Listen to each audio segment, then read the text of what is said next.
letter carriers say they've been working for more than 500 days without a contract, and today they made their voices heard on the streets of USPS failed to protect Eugene Gates and others. Can't take it no more.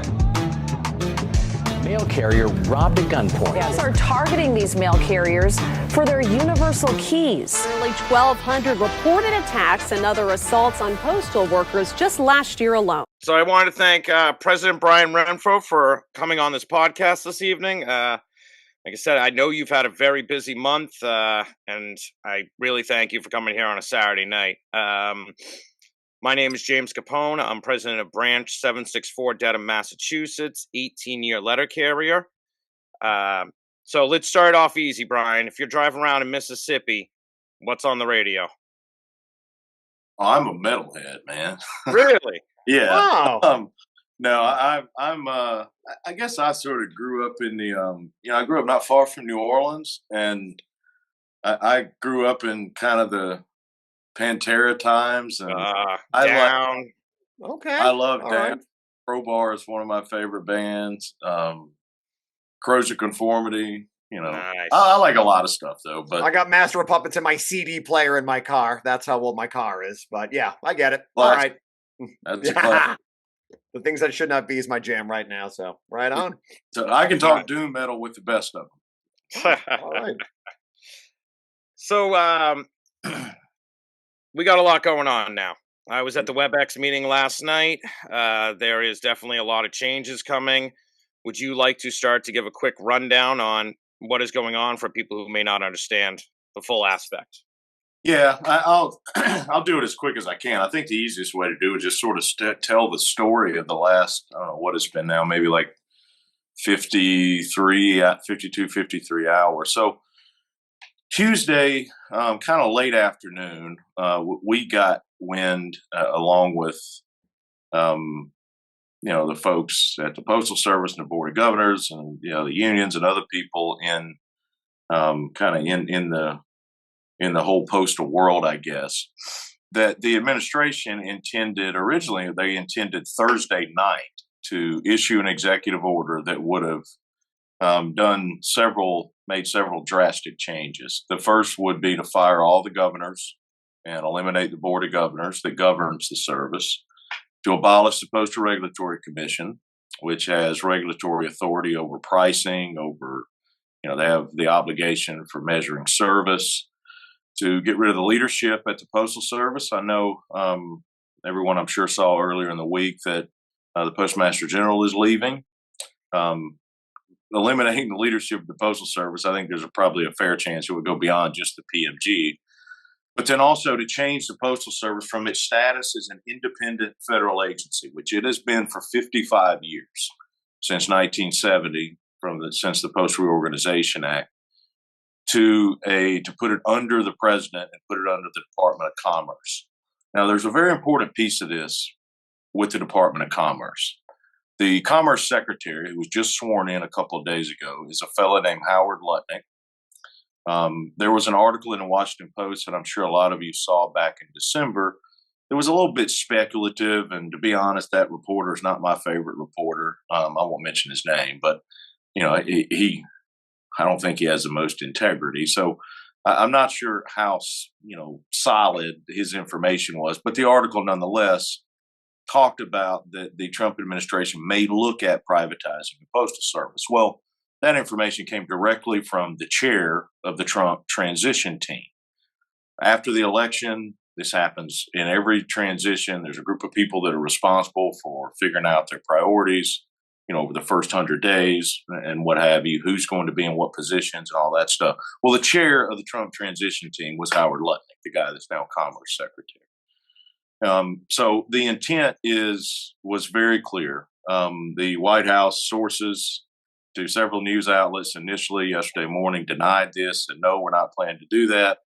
And then, as we've seen multiple times over the last 30 days, someone asked the president in the Oval Office yesterday, what is this talk about the Postal Service? And his answer was essentially, yeah, we're looking at doing that. Now we're going to turn it into some sort of a partnership. So let's be real clear about what this means. The intent is to get rid of all the regulation, remove it as an independent agency, put it under the Commerce Department, which puts it directly under the president, and then give the work that we do that is profitable to private business to private business. Because those private businesses, UPS, Amazon, FedEx, are those that were significant contributors to the Trump campaign. And just like any other private business, they exist to make money. So where it's profitable, yeah, they want to work. Where it's not profitable, they don't. That is the difference between private business and what we are, a public service. So it is a direct attack on the public service. So thus far, they planned to do executive orders yesterday at 3:30. They did 2 of them. They did not include this one. And I think that's a direct result of what we started to do Thursday night. And then, of course, on Friday morning, we put out a call for our members to call the speaker, and you guys called so much that it shut the phone lines down to the speaker's office. So at minimum, the battles of yesterday, and it would appear at 8:15 at night, the battle of today has been won in terms of this not happening. But they fully intend to do this. And it is a fight. It is a challenge, frankly, that none of us have ever faced before.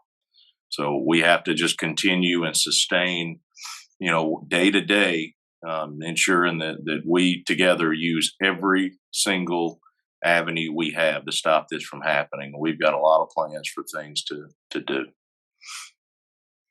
Thank you. So what does this mean for arbitration at this moment?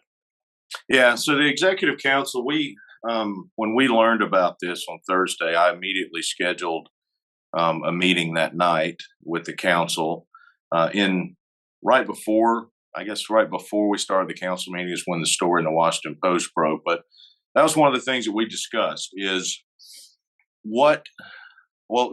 a number of things we discussed are just sort of, I guess you could call them hypotheticals, but realistic possibilities and how they could play out. And if this played out, how would we deal with it? What is the impact on a lot of things we do? Of course, collective bargaining being at the top of that list.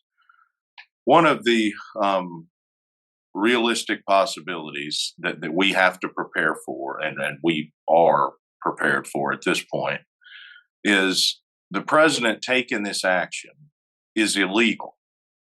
The 1970 law established the Postal Service as it is. It takes legislation to modify its status. It cannot just legally just be moved into the Commerce Department. So there would be very quickly injunctions, temporary restraining orders filed. Our attorneys would work with attorneys with the Board of Governors and the Postal Service. They've retained attorneys to initiate that kind of litigation. We think we would be successful. However, regardless if we're successful then, even though that may stop parts or all of this, it's unclear what it would look like. But one thing that you can count on is if this board is quote, fired, the replacement for the current leadership at the Postal Service is almost certainly not going to be someone that is going to be interested in engaging with us in collective bargaining, and likely is probably going to try to take some drastic step in either eliminating our collective bargaining agreement, saying they don't have to honor it. Who knows? We have to be prepared for all of that. That would lead, of course, to legal action. No different than legal action for the president doing this in violation of the law. That would be violation of the law. So we are prepared for that. But an important piece of that is ensuring that we are in the best possible position legally to present our argument. And the council made a decision that it overwhelmingly voted to make a decision that it would be in our best interest to utilize an expedited arbitration process to get an agreement in place as quickly as we possibly could. So we immediately engaged with the Postal Service on what that process would look like. They are in agreement on process. And what that would likely entail is doing something very similar to what was done in 1978. The last time a tentative agreement was rejected in the ratification vote. And that is what we call an arbitration that sort of begins as a hybrid of mediation arbitration. It's just sort of a different way of getting the issue in front of the arbitrator. He meets with one party, then he meets with the other party, then you meet together. So you have kind of a different opportunity to present evidence and testimony. We would, of course, prioritize the issues with the economics, beginning with the general wage increases. So we have discussed what that process would look like. In many ways, it will be similar, it would appear, to what we did in 1978. We will try to get that wrapped up tomorrow or Monday morning and get moving. There is one more piece to this collective bargaining, the timing issue here. As long as the current leadership is there, particularly the Deputy Postmaster General, who we have bargained with, and I have had experience with him directly for 15 years. Every bargaining round has been long. It's been hard fought. It's taken anywhere from a year and 2 months to a year and 7, 8 months. But we have always bargained in good faith, and that is still the case to this day. But what we don't know is he's there right now. He may be there Monday. He may not. He may be there next Friday. He may not. So that was a point of discussion that we had with the council, just understanding that, as long as the opportunity to do this in an expedited manner, that would give us an agreement, essentially the same process that we would use, just doing it a lot faster, getting to likely the same outcome that would come, and getting it in place to the extent we can without sacrificing what we try to achieve through interest arbitration prior, hopefully, to the likelihood that we're going to have to fight these legal battles over bargaining would strengthen our position. We'd be in a much more vulnerable position if we go into these legal battles, working under a contract that we had previously extended. Plus, you get into that legal battle, you don't know what the outcome is, though we think we would be on pretty solid footing. And if you didn't have a contract going to interest arbitration after something like that, it's highly unlikely that the circumstances that impact, aside from the things we can control, that impact the case are going to improve between now and then. So, for all those reasons, we decided to just get it done as quickly as we can, make it as expedited and efficient as we can, while still giving both sides to put forward everything we want to put forward. And as we get that process defined, which here should be soon, we will, of course, put that information out to the members so you know what's happening and when.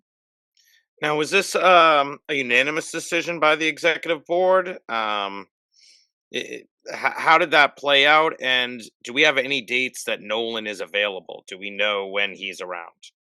Yeah, I won't get into who voted how. I will tell you that the vote, there was all yes votes. There was one no vote. The one no vote, it was communicated to me by the individual that voted no, that their no vote was because, per the Constitution, the president already had the right to, go ahead and do this in an expedited manner, which is true.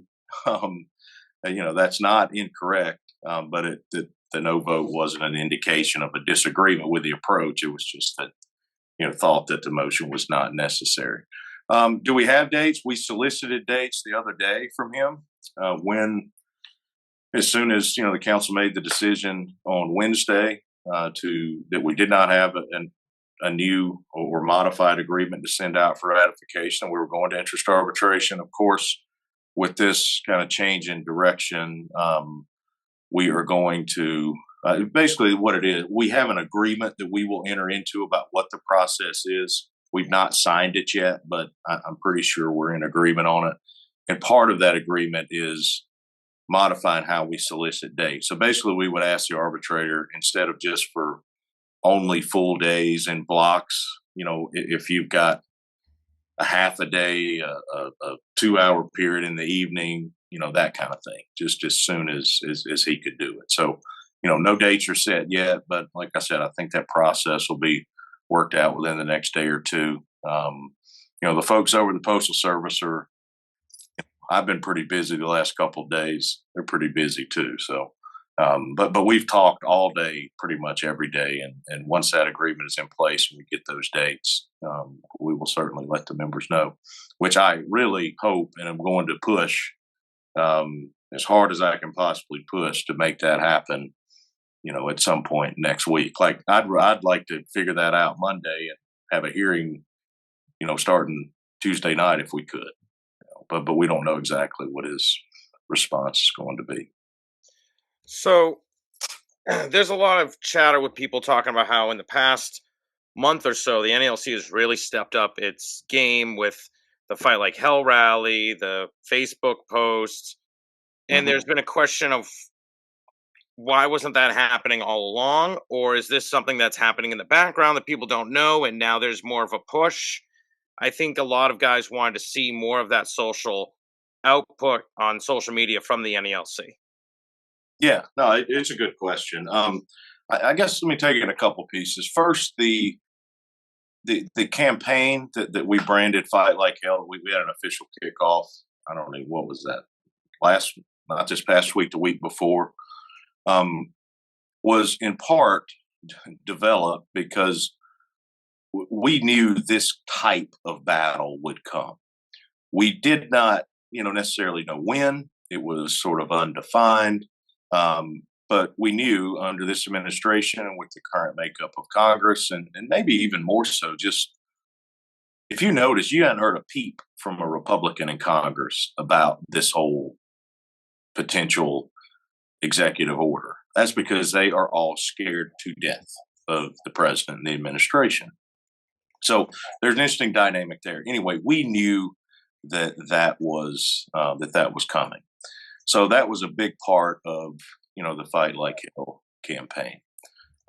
In terms of the social media stuff surrounding that and otherwise, look, we constantly are working to do the very best we can on social media. I will tell you the truth. We have a whole building full of employees in Washington, D.C. We have great people that work doing digital and all that sort of stuff. And, it's a place where we push and push and push. And I do think it's gotten better. It's gotten better from my perspective, but I think it's also out of necessity. You notice it's probably been more aggressive. It's probably been a little more defiant. And that's just simply because there are challenges out there that we face. But I think we always have to try to get better. We are going to really get our podcast back up and going. Probably going to record an episode tomorrow. And then, just keep doing, because what we do on social media, of course, a huge part of it is information for the members, but also a huge part of it is, that's an increasing piece. That's a place of influence on Capitol Hill with staffers for members of Congress, some more than others, but that there's also sort of a strategy behind it in terms of using it as an effective tool as part of, advocacy efforts. So I think the campaign and, maybe the uptick you've seen is intentional, but it is really due to the circumstances and the fact that we've got challenges in front of us that we have not had in years. So it requires a little bit of a little different posture. And you would discuss rallies at the meeting last night. I know you guys have one coming up tomorrow, but you've also mentioned local rallies. And the NALC will help support. Do you mind speaking on how the NALC will help support local rallies? Yeah, absolutely. So tomorrow we do have one that's at 1:00. It's on Capitol Hill. It's on Capitol Hill because it's convenient to our building. It's not on Capitol Hill because it's about Congress. It's not about Congress. It's about us. We will have the other postal unions there. A lot of our brothers and sisters from other unions will have even the management associations, the mailers, the entire sort of some veterans organizations that represent veterans. So just to get the word out is sort of a starting point on this issue. It's going to be a big one. There'll be several hundred people there. So I'm sure you'll see quite a bit of media coverage. But that media coverage is ultimately why we're doing this one and why we are going to do, James, exactly what you just mentioned. And that is these type of events and rallies locally. Because on this issue, the public supports us. All of us that are listening to this right now, the people all across the country, voted in an election. Some voted for President Trump, some voted for Vice President Harris, some voted for the Democrat in the Senate race, Republican in the Senate race. But what almost none of them voted for is destroying the Postal Service. So part of what we have to do is ensure that the public, the people that we deliver mail to and serve every day, are aware of this. If they know about it, they'll be on our side. And one of the best ways we can do that, of course, we do it digitally. We do, campaigns that we've done a couple in years past that, were targeted at certain congressional districts and things like that. So that there's a digital component to it. But when we rally and drive local media coverage, that helps inform the community. So any branch that's out there and you want to have a rally, get in contact with your national business agent, your legislative political organizer. Most of you probably know Brent Fierstead. You can call him 24 hours a day, 7 days a week. We will coordinate with you. We will get you T-shirts. We'll get you signs. We will use our communications department, our media relations folks to help get the message, get the local media out there, help give you the message and assist you in delivering that with them. We did a number of these, related to the crime issue over the last year and a half. It's kind of the same concept. Is we've got to get the word out to the public, and it's really the best way to do that, aside from digital, is us making noise and driving media coverage to it. In regards to previous campaigns, why have we not done a national day of action? Last year, Enough is Enough was in select cities, and the energy was there, right? We could have done one big day of action. And moving forward, are you on board with organizing a nationwide day of action on a Sunday when the letter carriers are off work? Because right now, if we do it on the weekday, we're catering to the staffers of NALC and the other postal unions who will be the only ones there. And right now, the letter carrier craft, the actual rank and file membership, are scared. Where the whole process has been dragged off. A lot of members want to get out of the union. And for us to empower them and to rebuild our union, we should be mobilizing our members. And the only way to do that is on a Sunday.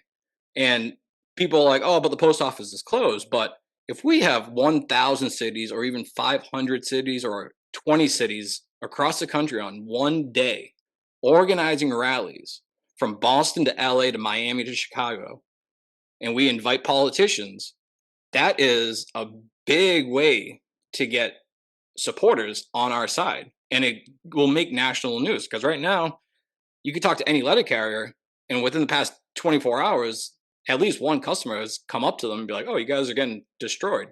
So we need to go out there on the offense and not on defense. And in my opinion, these one-day sporadic rallies are just PR stunts. And I have 30 years left, and I am going to fight like hell.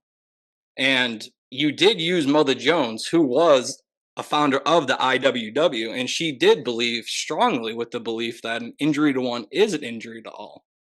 So I would love to hear you endorse a call to action for a one-day action on a Sunday across the country. Yeah, we are going to have a national day of action. Absolutely.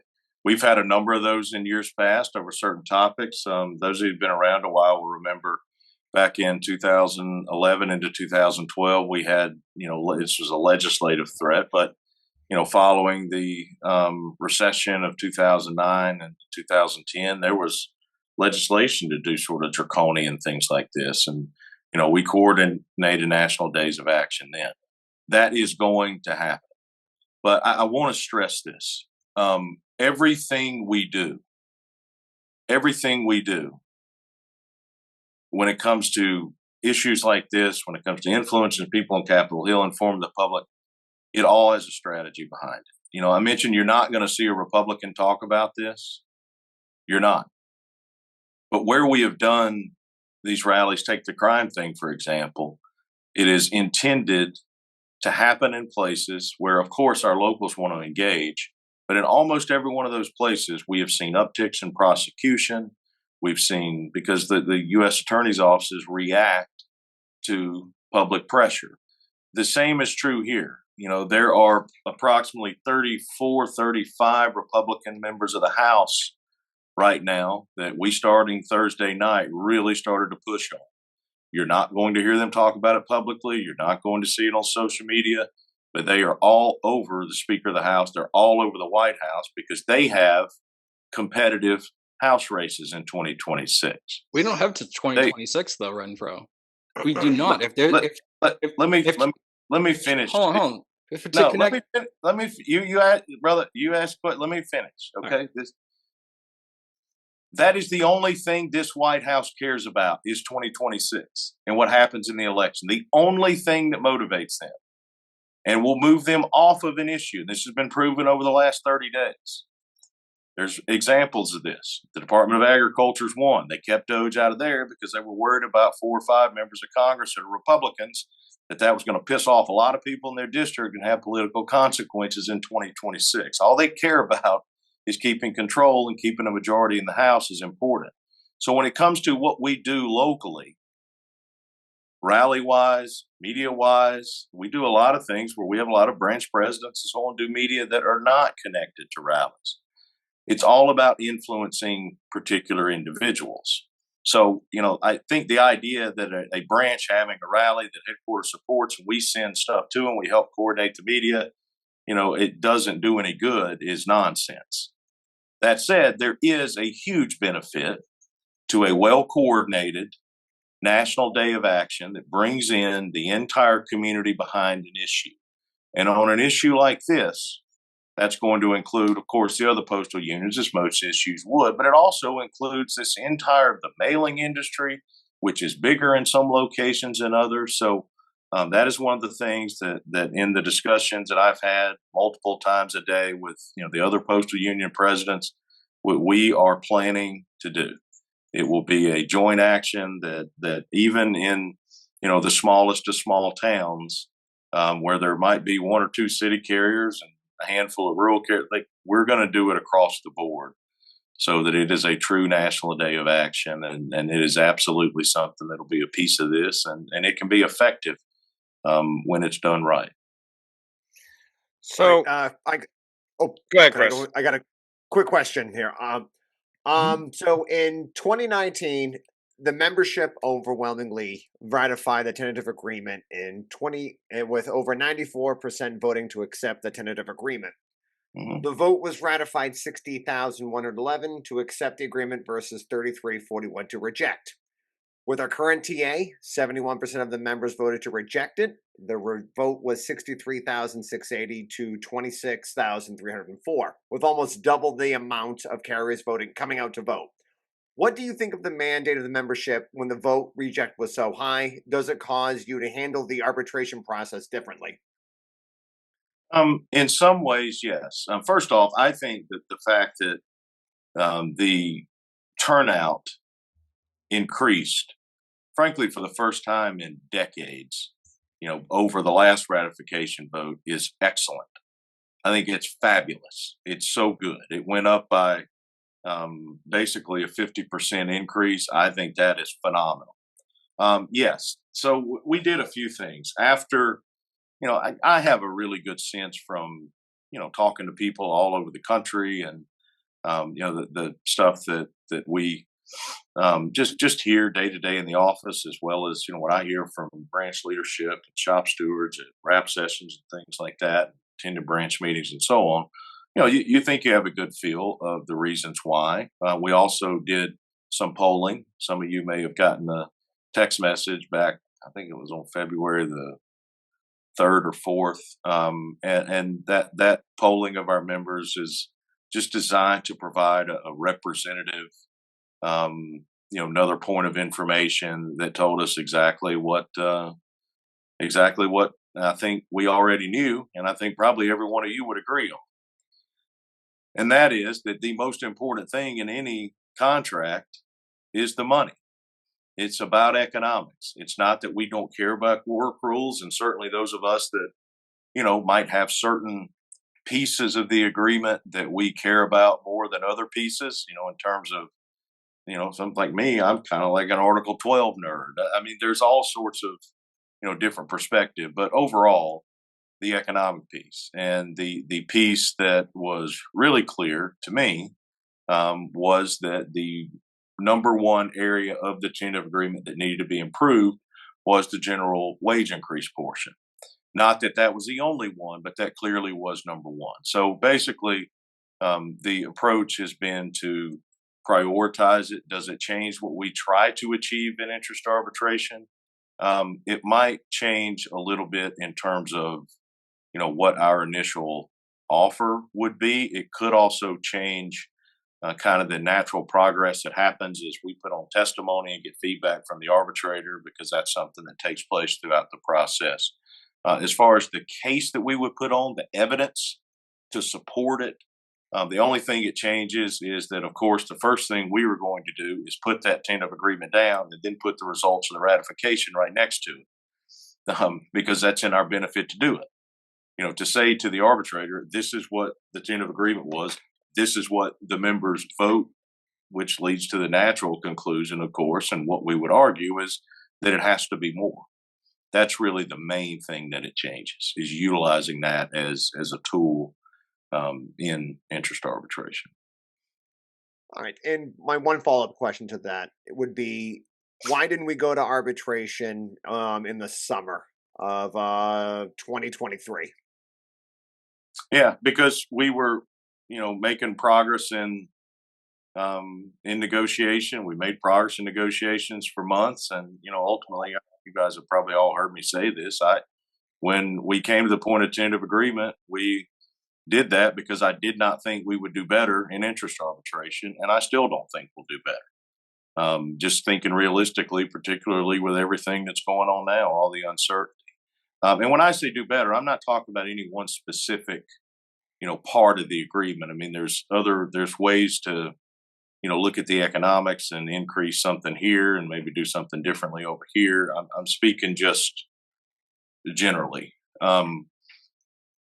Arbitration after a rejected ratification vote, however, is a different animal. So in some ways, the challenge of the uncertain world that we live in now, it kind of remains to be seen that how that balances out with the idea that the tentative agreement, was rejected, and letting the arbitrator know that this is, very clearly, here's hard evidence of, the member's expectation. So, it was that. It would, and look, no different in 2019, 2020, no different in 2016 into 2017, or all the way back to the arbitration process in 11 and 12. As long as we thought we were making progress, we kept negotiating, and eventually, I made that decision, and the members are always right, though. That's something that's true in the history of our union.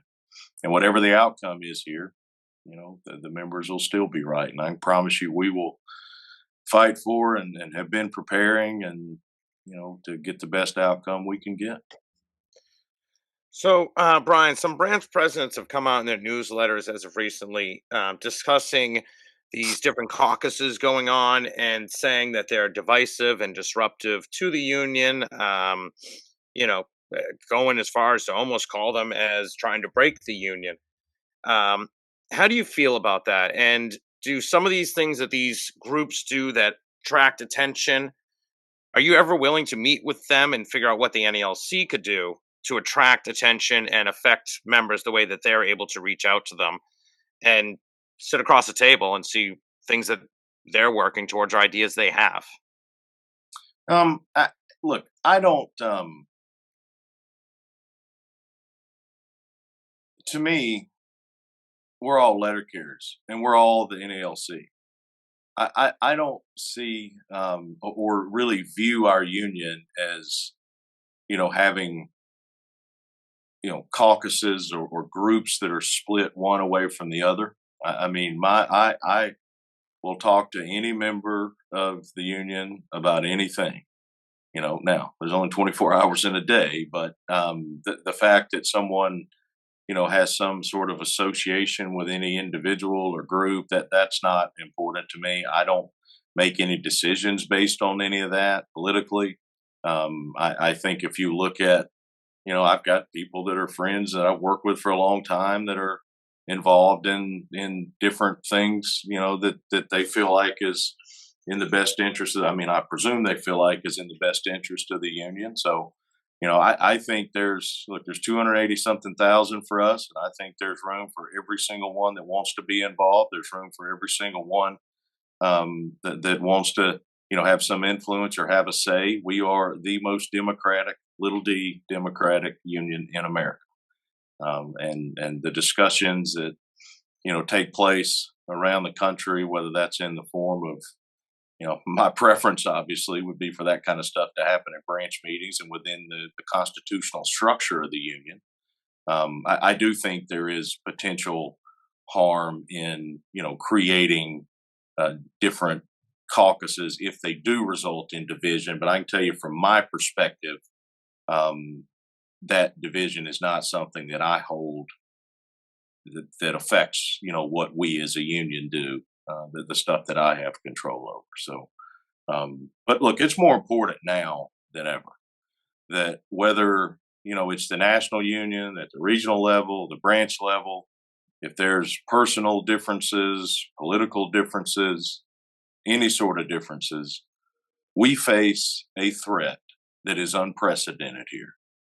And we are strong. Our union on Capitol Hill and with the administration is stronger than it has ever been. We have a machine between all the things that are done in Washington, D.C., and equally as importantly, the members of our union. We have the most active membership of any union, any big union in this country. And I'm telling you, I know all of them. We do. But in order for us to fully embrace that, we have to all be together and we have to prioritize what we've got to do to defeat this direct attack on every single one of us, because that's what it is. So I would just strongly encourage anyone that if, whatever differences may exist out there, put them to the side for now. We can come back and that can be resolved later. But for now, we all have to be focused on what we can do to fend off these attacks, because they are different. It's a different challenge than we've ever faced before. And we have to be at our absolute full capacity. That's a great point. And it seems like you're saying you're open to discussion with people. Obviously, at this time is not a normal time with what's going on right now, but you appreciate the thing that these different ideas are brought back and forth, and you don't feel it's divisive. It opens conversation. No, look, if it's ideas about, what's best for the union and what can be done better, what can be done differently, suggestions, 100% of the time, I am always open to that. I will say what I'm not open to is personal attacks on people. What I'm not open to is, things that are very clearly for, underlining self-serving or just simply political reasons. But, it doesn't bother me one bit for someone to disagree, to make a suggestion. I don't even care if people are mad. I mean, that's good. That shows they got passion about something. That there is absolutely room for that. And structurally, we as a union, because of our democratic nature, all the way from the way we do elections, to the way we do contract ratifications, to the, what happens at branch meetings and resolutions and convention, everything we do is that our structure allows for that. But I think there's always room for that, always room for it. And it's healthy. You're absolutely correct on the fact that we need to unite and fight to preserve our service. It's not just the letter carriers. We have the APWU, we have the mail handlers, and the rural carriers. Say come Monday, Trump comes and dissolves the entire postal service and APWU goes on strike. What will the NALC response be, or will we allow another PATCO to happen? First, I can 100% guarantee you APWU nor any of the other three unions are going to take any sort of significant action without having extensive conversations with us first. We are very close with the other three unions. We talk all the time. I have a group text with them that they're not all as prolific as I am at texting, so I sometimes have to prod them a little bit. But we are in constant communications. The staffs are in communications. Let me address just the John. I know you didn't specifically ask this, but let me address just the idea, because a question comes up all the time about work stoppages or a strike. And just the factual stuff first. First off, it's illegal. Now, that doesn't appear to be a strong deterrent for the administration when it comes to postal. They don't care much about the law themselves. Right.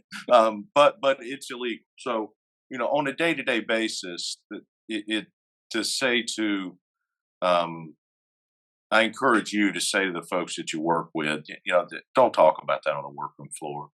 You're just going to set yourself up for unnecessary problems and discipline and things like that. But I do think it's worth looking at this situation just for the purpose of the consideration of work stoppage issue, strike, compared to 1970, which is the obvious comparison, right?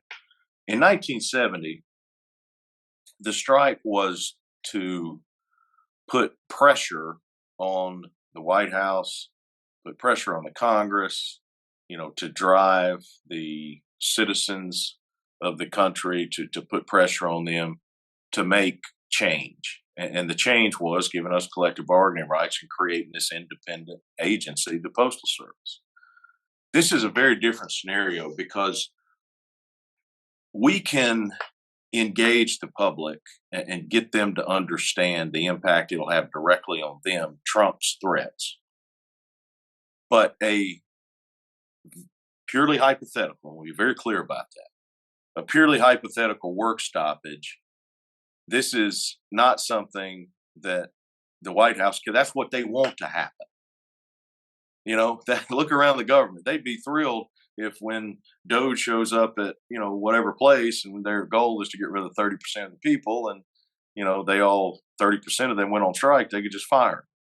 So in the end, even though it's illegal and it's not a realistic option because we tend to want to comply with the law, I don't think it would be effective in terms of preventing the White House from doing this or stopping the White House from doing this through the court system, which are ultimately the place that this is probably going to end up. Thank you for that. I got a question from Zachary Keenan in Branch 391 in Eastern Maine. His question: too many carriers are lacking essential gear necessary to ensure our customers receive mail in all seasons and weather conditions, and our lack of proper gear is a safety concern and not just for a loss of pride that comes from not having a uniform.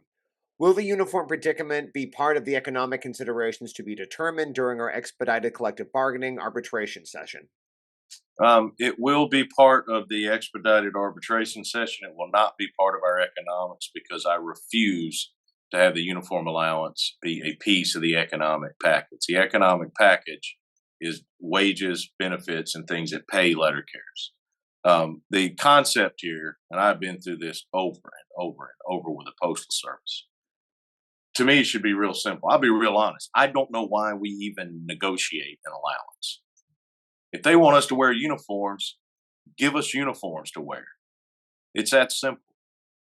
So, when it comes to the way these negotiations play out, you're talking about this increase over here and this increase over here.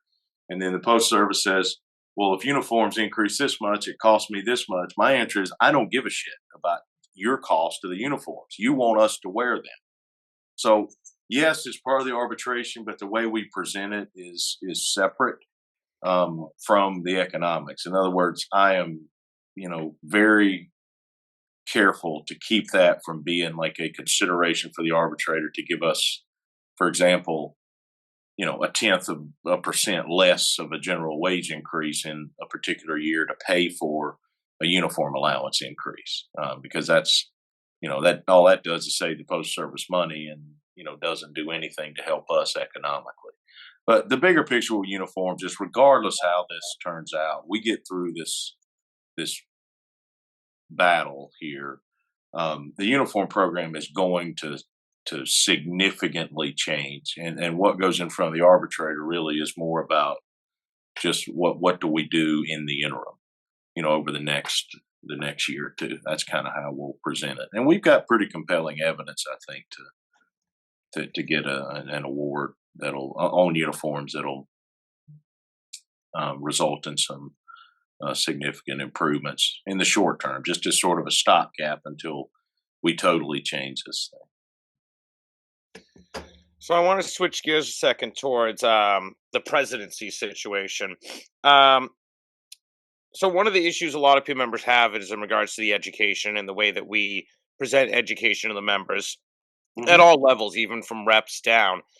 But specifically, is the NALC working on ways to make it easier and more accessible? I know Paul Belanger from New Hampshire had mentioned executive staff sending members out to regions to teach these classes. It's harder for members, a lot of members, to be able to make it to Washington, D.C. for a week, 2 weeks, 3 weeks, 5 weeks to receive this training, and smaller branches to afford to send them.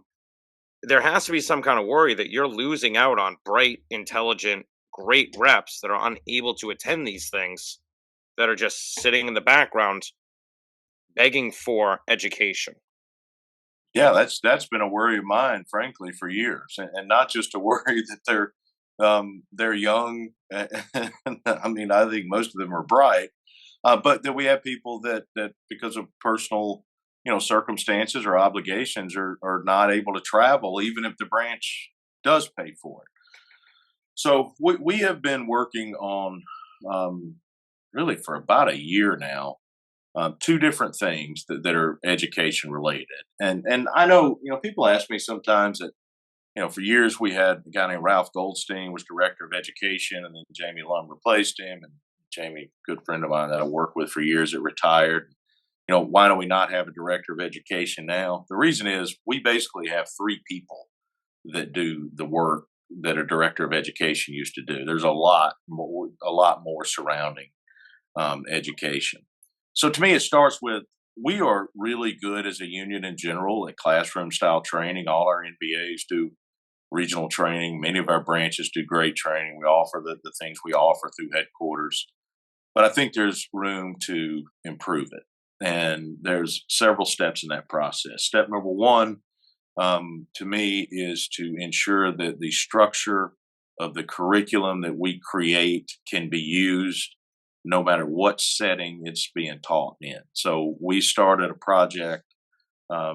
It started with steward training. It is basically complete now. We have, I don't know exactly what Paul was referring to, but I presume he's referring to the training. We sent some of our headquarters staff that have been working on this several months ago down to Georgia to teach a group of stewards. Just a couple of weeks ago, they were in Louisville, Kentucky, teaching a group of stewards. And what they were teaching them is obviously to teach them, but it was more about getting their feedback on the training they had developed. And what they developed was a 40-hour steward training it's in a modular format. They range from 20 minutes to an hour, depending on topic. The reason that it is done in that format is so that it could be used either by individual topic or even teaching a week-long event. So I know a lot of branches out there might have, monthly steward meetings or trainings. It would be the kind of thing that, whether it's something we offer from headquarters, which we probably will, or something our NBAs teach, or something we do at the branch level, we could pull out by topic. That might be in Article 15, just general about the process. It might be focused on one specific, piece of the way you put together agreements. I mean, there's all sorts of topics there. We're going to do that with other subjects too. And this steward training will be out there very soon. The second piece that goes directly to, James, what you're asking about is we are close to having an e-learning platform for NALC members developed. one of the maybe only positive things that came from COVID was that during the pandemic, education in the virtual world got a whole lot better. It started off when people had to start going to, doing classes at home, that basically you just filmed somebody teaching a class, and that was what it was. It's advanced. So we have one of our staffers in particular, Doug Lape, who's done most of the work.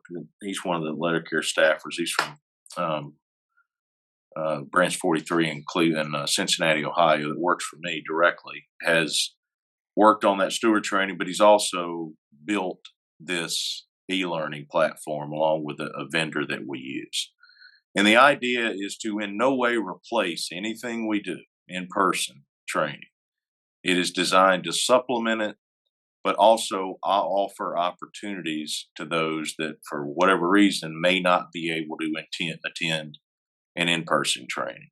So, you think about those of us that are here, those of us that are listening, if we're stewards, probably for most of us, if we wanted to learn on our own, we had to just sort of, sit down and read the JCAM or something like that.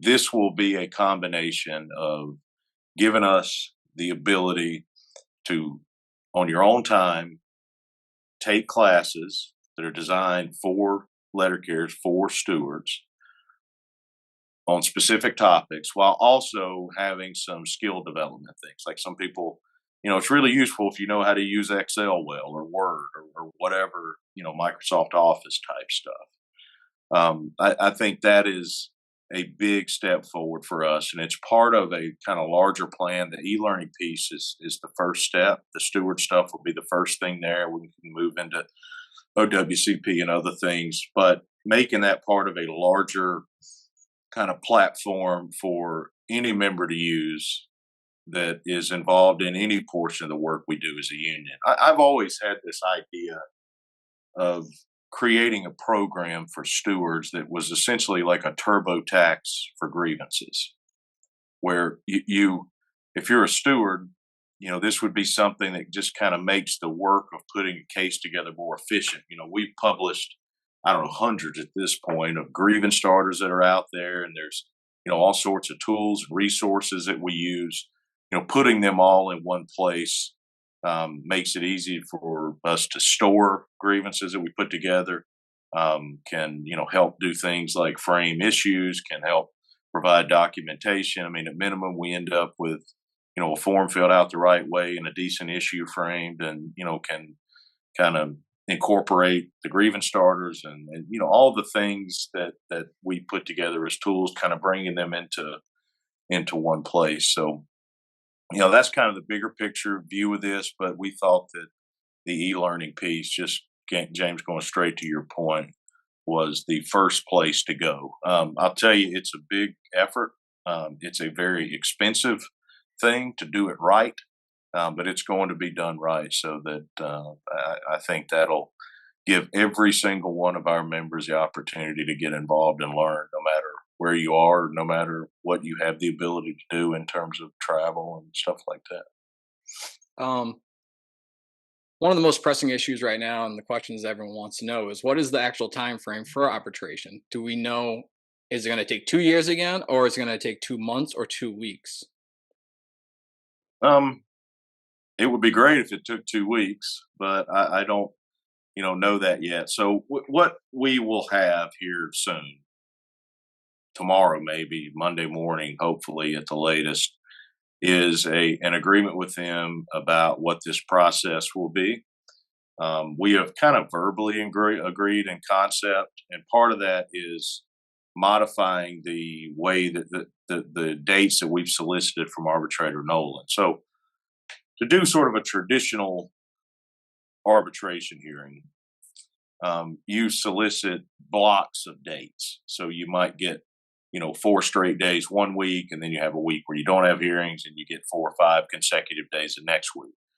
To do this in an expedited fashion, we are going to ask him for that, but also ask him, look, if you've just got, a 2-hour lunch break or 3 hours in the evening, or whatever time you can give us. So as soon as that's done, we will send that modified request out to him.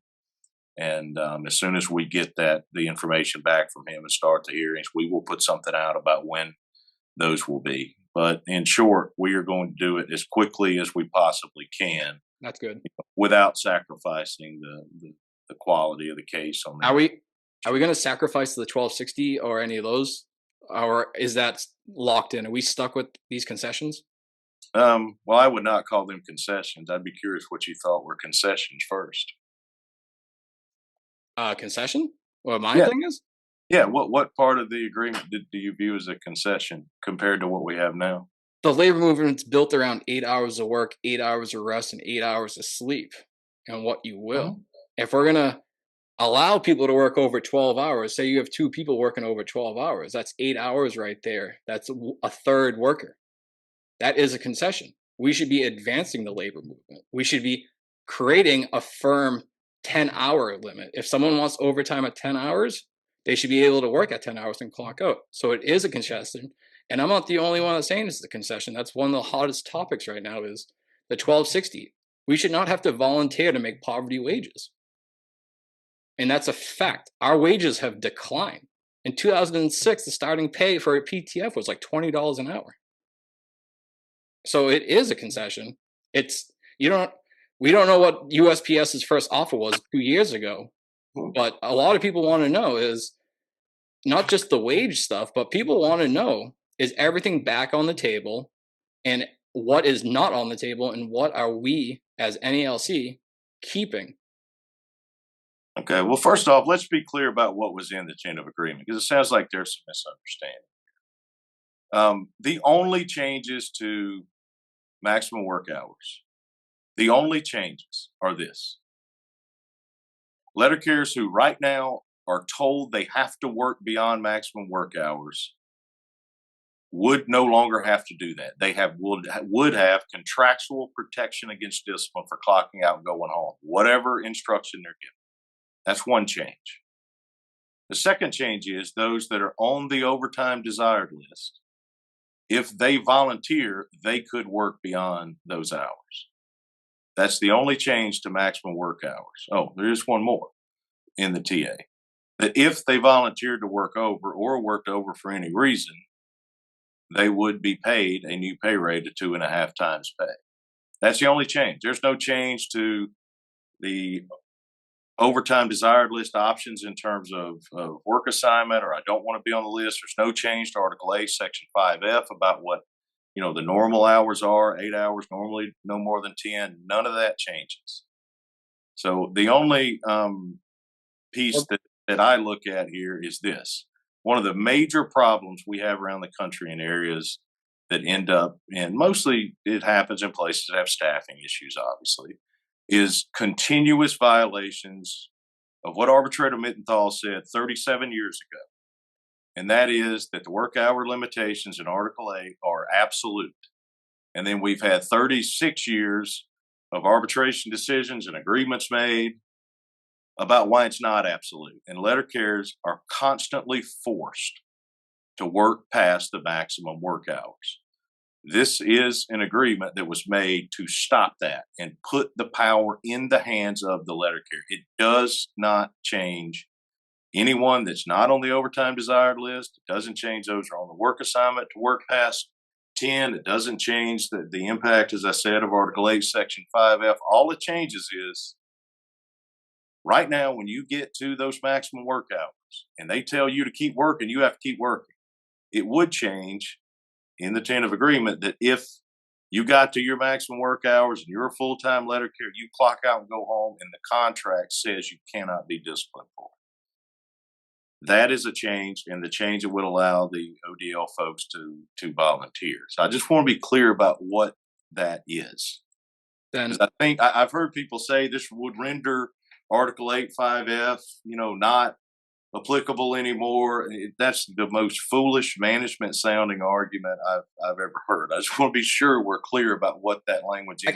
I want to jump in real quick because it's not just the grievance process, it's the actual mental stress of this workplace. I don't know when the last time you carried, because I've only been here for 3 years, and the 3 years that I've been here has been complete fucking brutal.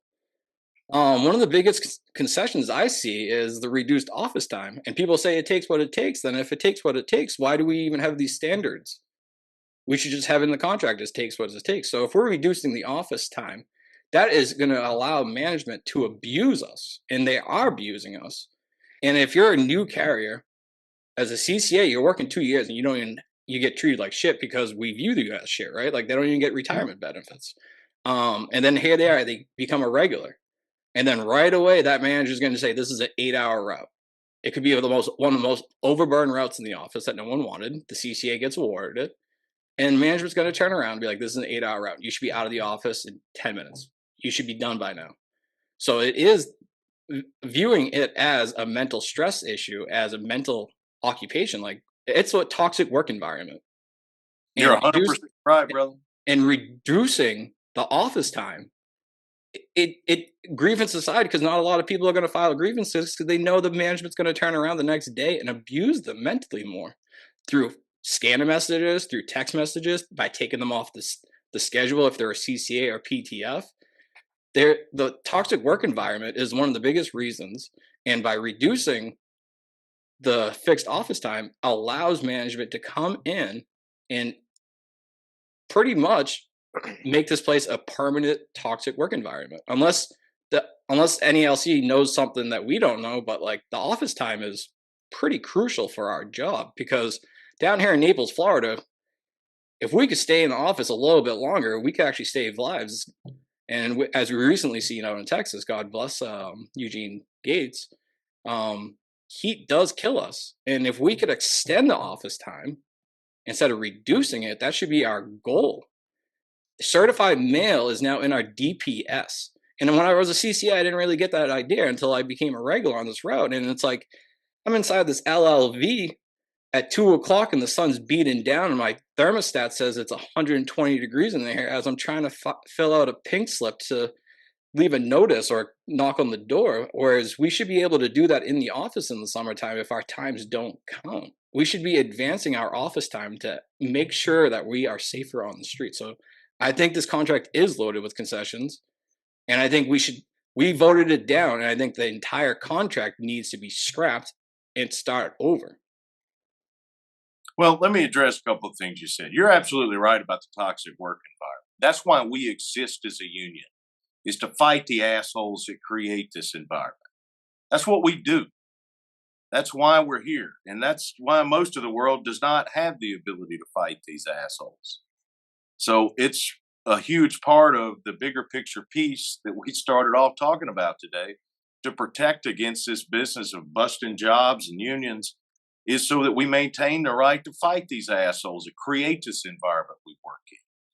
Our contract is hundreds of pages of protections that have been fought for, that have been negotiated over the years for us, that we have, that we can enforce. And we do that really, really, really well. The Postal Service management has always been what the Postal Service management is. There are, of course, times where things have been better in certain locations, different. Every now and then a manager comes in and it's not as bad as the last one. But never lose sight of that is what we are here to do, is fight these assholes that create this environment. I want to talk about this MOU that you mentioned, because there's clearly a misunderstanding. That agreement about fixed office time in a joint route adjustment process has zero bearing on anything that happens day to day, zero bearing on anything that management can do unilaterally in evaluating adjusting routes like they're doing right now in a lot of places around the country. All it does is really two main things. It recognizes, number one, that in any future joint process that we agree to, there is going to be a modification in the way we measure standard office time. Because we have technology, we have many, many other ways to potentially do this now than the old way of building a fixed office time and then calculating a standard. Currently, 2/3 of letter carriers case under standard in any route adjustment process we've had. We've measured in IRAP in 2008, MIRAP 2009, JRAP 2010, JRAP 2011, CD-RAP 2014 and TIRAP, the most recent one. That is the impact of what we did of standard office time. It has been used historically in joint processes to evaluate one component of the composition of the standard office time for 1/3 of routes. There's a better way we can do it. This MOU commits to doing it. It also recognizes that the way we measure that particular component of standard office time, fixed office time, is outdated. It goes back to a time where we handled mail much differently in the office in the morning. And it's going to utilize what is usually in our best interest to utilize, and that is the time being recorded on line 21. All that matters in the office, if you're trying to figure out what our routes should be evaluated at, are the things that we do on a recurring basis and how long it takes a case of mail on average. That's it. That's essentially what this MOU does, is modifies what lines those are recorded on. It reduces from the old M39 times, line item time on 2 different lines, but then increases the minimum time on line 21, which is a line we use for all recurring office functions. So it simplifies it, and this is the most important point.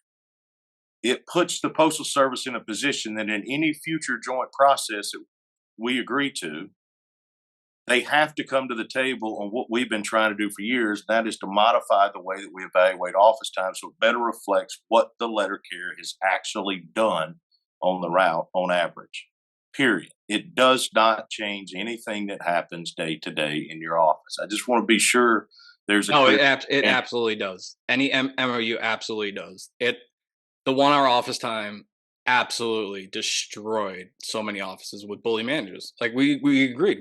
We just agreed that the office is a toxic work environment. And these MOUs, no, there's no MOU about a 1 hour office time. That's a management bullshit that they came up with that we as a union fight and grieve. That's what you guys do every day. That's why we exist as a union, is to fight that stuff. Speaking of... And we've negotiated protections over the years. I mean, you can go back to M1664, M1769, where we've, negotiated that these tools that they use to create expectations, such as a 1 hour office time, they are absolutely not the sole determinant of the time it takes us. We've got grievance after grievance over the years that have been successful, and we'll keep fighting that fight. I promise you that. So speaking in regards to the grievance procedure, with the 12 and 60, what happens to non-compliances that offices already have? Since now they automatically get the 2.5, does that remove any non-compliances that offices have been building up for years at some offices? Nope. It does not change any grievance history. It does not change anything. That doesn't mean the Post Service want to argue it, but they argue that non-compliance history doesn't matter now. We deal with that in nearly every arbitration that we have over remedy, but it has no impact on that whatsoever. Okay. I got a question here too. This is a popular one from the crowd, and everyone in the crowd, thank you. We have like 100 million questions from all 300 of you, so I'm trying to answer them one at a time. We'll be here till about 7 o'clock in the morning tomorrow at this rate, so please be patient.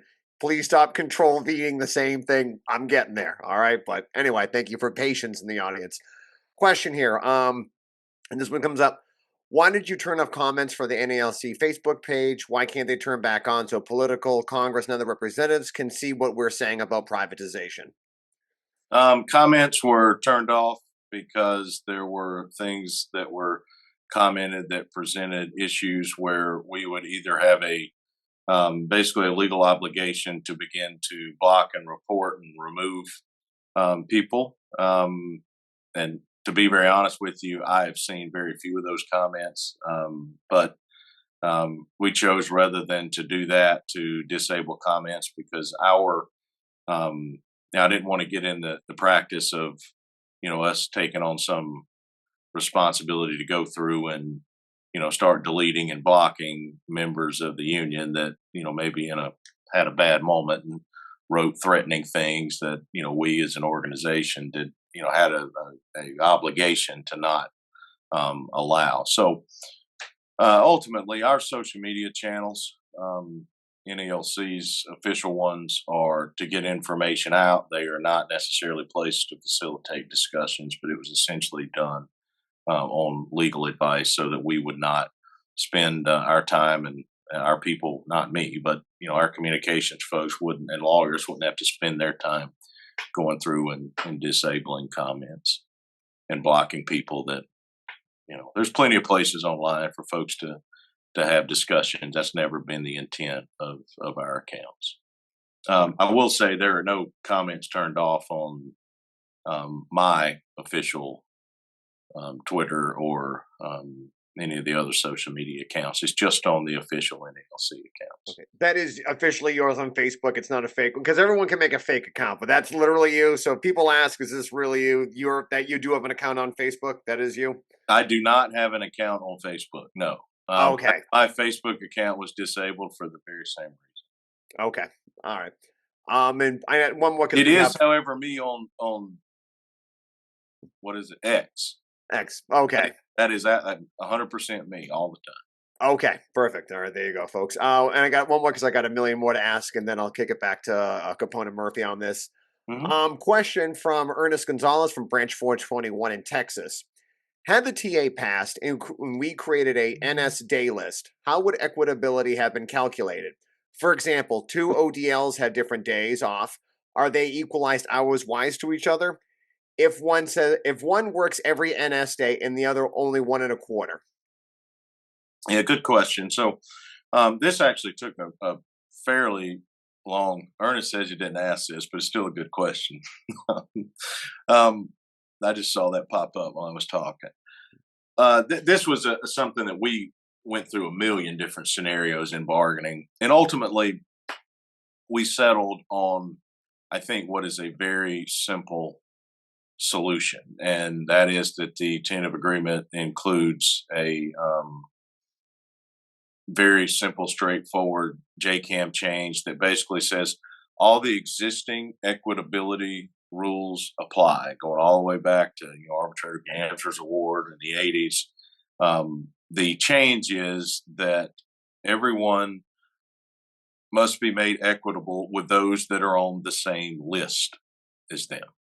So there would be, under the tentative agreement, and this is based on a NALC official bargaining position that we bargain this, you can sign just the NS day list, as the question said. Well, everyone that was on just the NS day list, you would have to apply the equitability provisions. Now, of course, if one had, a place that has fixed non-scheduled days, and someone has Monday off and someone has Thursday off, and there's different circumstances in that office. I mean, there is definitely existing considerations for opportunities that would decrease the opportunities if someone had to work on their non-scheduled day. All that has to be taken into consideration, and there's a significant amount of language and guidance provided on that, the JCAM and the MRS and other places. So it would actually be very simple. Just everyone's got to be made equitable with the people that have signed the same list as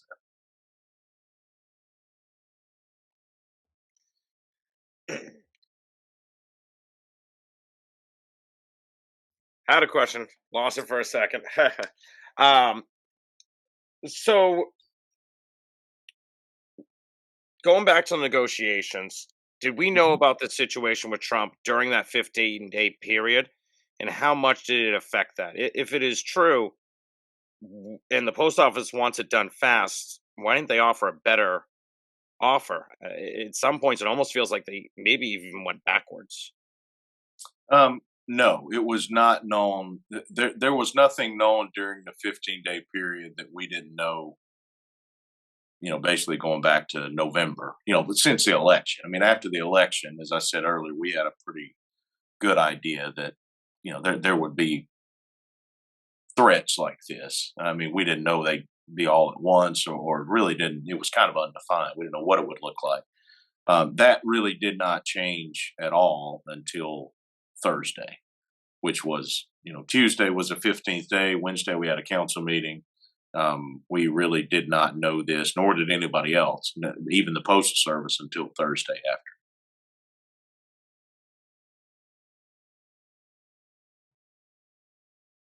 Chris, you want to ask another one from the room? Yep. Sorry. So let me just do with this one right here. This one is from Mike Pinto at Branch 25, North Shore, Massachusetts. With ongoing threats to the USPS, an active and engaged membership is more crucial than ever. What initiatives will the NALC implement to boost member engagement and participation, both during the arbitration process and in the long run? There are definitely some things that came from the National Convention last year that would, in some ways modify what we have historically done during bargaining as far as member engagement, rallies and things like that. During the arbitration process, just being blunt about this, I don't know that there's anything we can do aside from offer the evidence, which will include letter carrier's testimony, that's going to influence Dennis Nolan. That's just simply the way it is. I think our energy at this point is much better focused in terms of what we do broadly and what we do very publicly on pushing back and fighting against what the administration is trying to do. All right. Next question from Dave Pishkin at Branch 18. Last year, the United Postal Managers of America and management agreed to a salary increase of 4.7%. Why should they be getting such a high raise when we get 1.3%?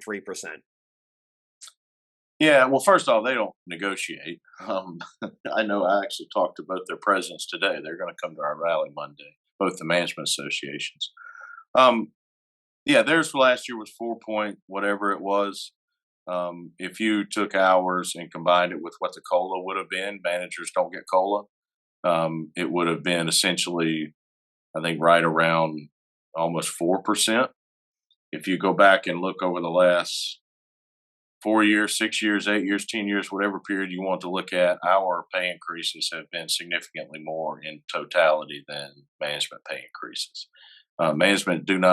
Managers do not get COLAs. They are subject every year to whatever pay increase is approved in NALC headquarters. So it's just sort of a different structure. But overall, our structure over the years in most years, with less than 1.3% in just the general wage increase category has resulted in more pay increases.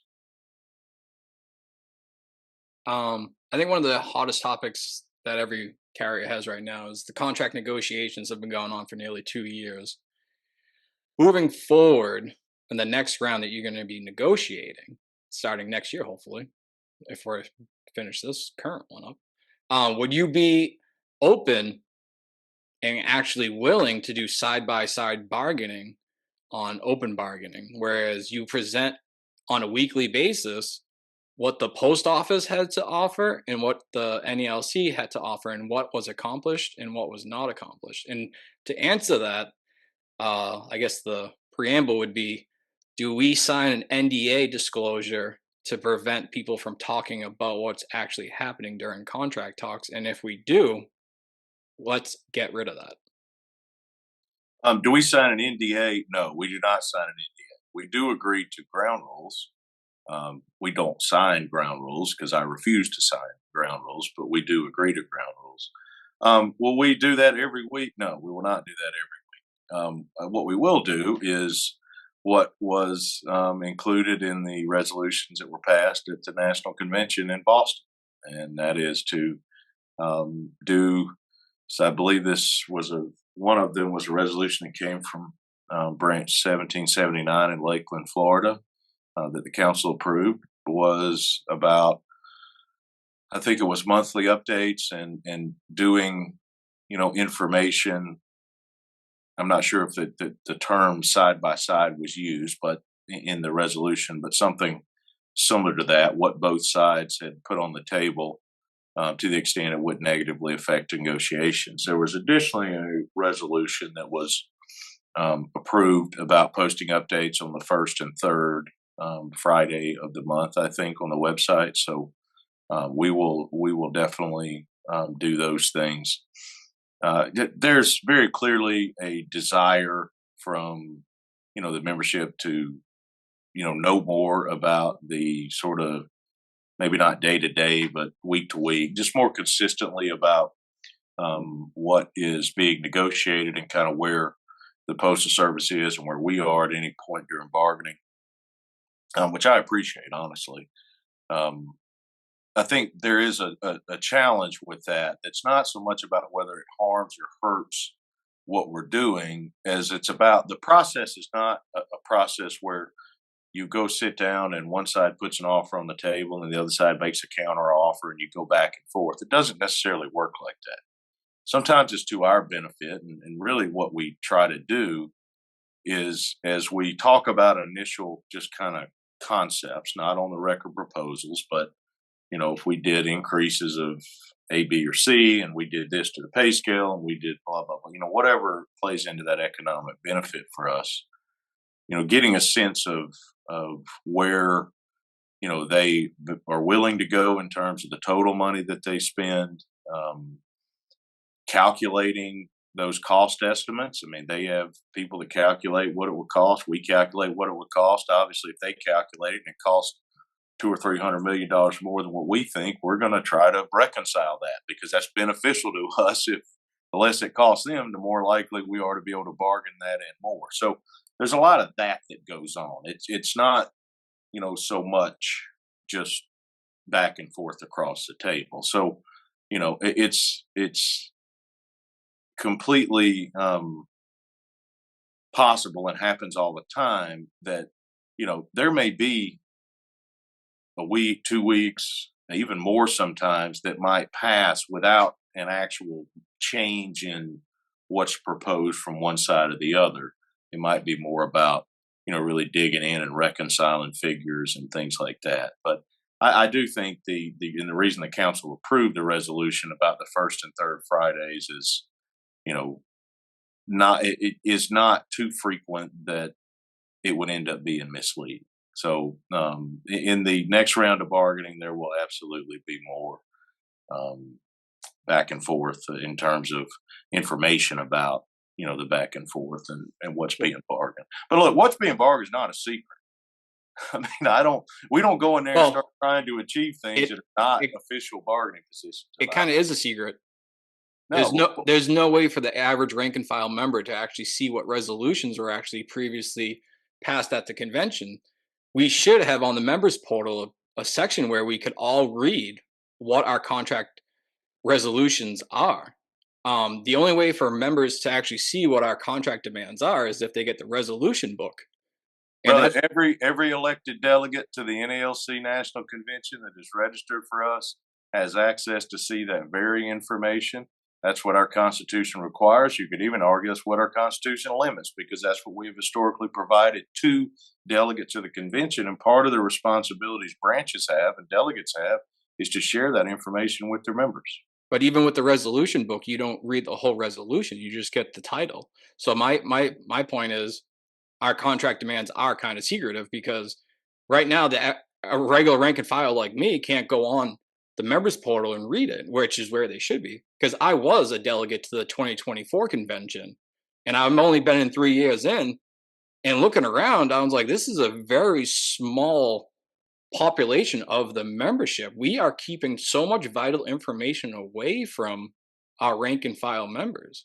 And if we're talking about fighting like hell, we need to make sure our membership is fully on board in lockstep and shoulder to shoulder with our national. So one of the best ways is to empower them. And speaking of the resolutions and the convention is, I guess I would ask this question. Is there any chance you're in favor of live streaming the NALC convention? I was just at the convention and I was one of the ones that was live streaming, and I was told that this is disgraceful and that we should stop live streaming. This is a very vital. It is 2025. This is not 1925. People should be able to log in under the members portal while they're working and listen. We all listen to podcasts. We listen to audiobooks. I'm a big fan of audiobooks. So would you be in favor of changing around the rules where we could actually video the convention floor to actually hold our delegates accountable, and also an audio of the workshops. And one of the biggest reasons I have for the convention floor, of not where the delegates are and not where the actual leadership is because the row in front of me, I think it was one of the branches in Florida, they were completely gone on Wednesday. They went to the Gillette Stadium.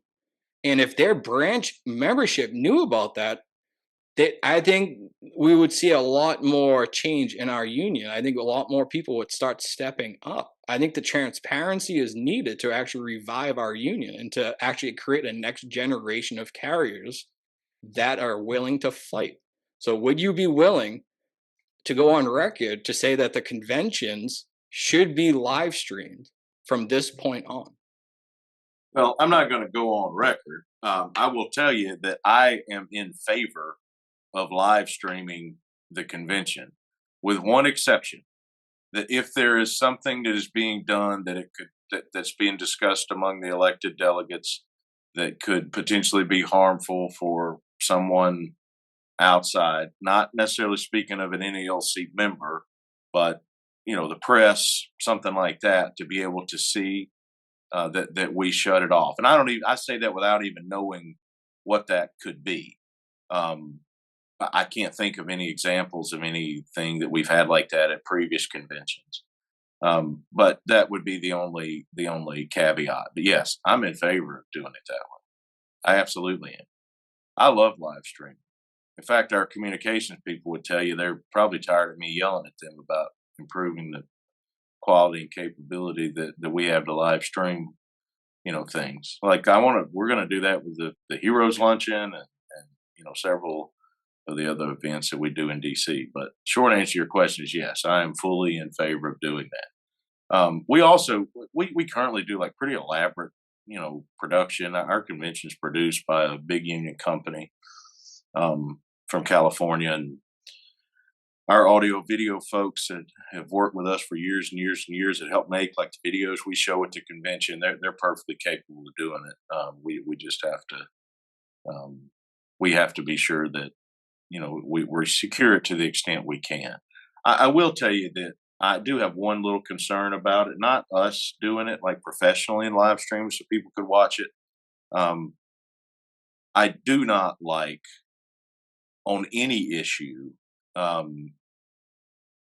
delegates utilizing, filming people voting a certain way, regardless of what they vote for on a resolution or anything else, and using that as some form of intimidation factor. I think we as a union are better than that. So that would be my only concern, but I would suspect that we'll have, if we live stream and make it so it's sort of the Wild Wild West in terms of what people are able to film, some communication with the delegates about that. I want to get your feedback on this one. The NALC convention is not just for delegates. Guests could go. Mm-hmm.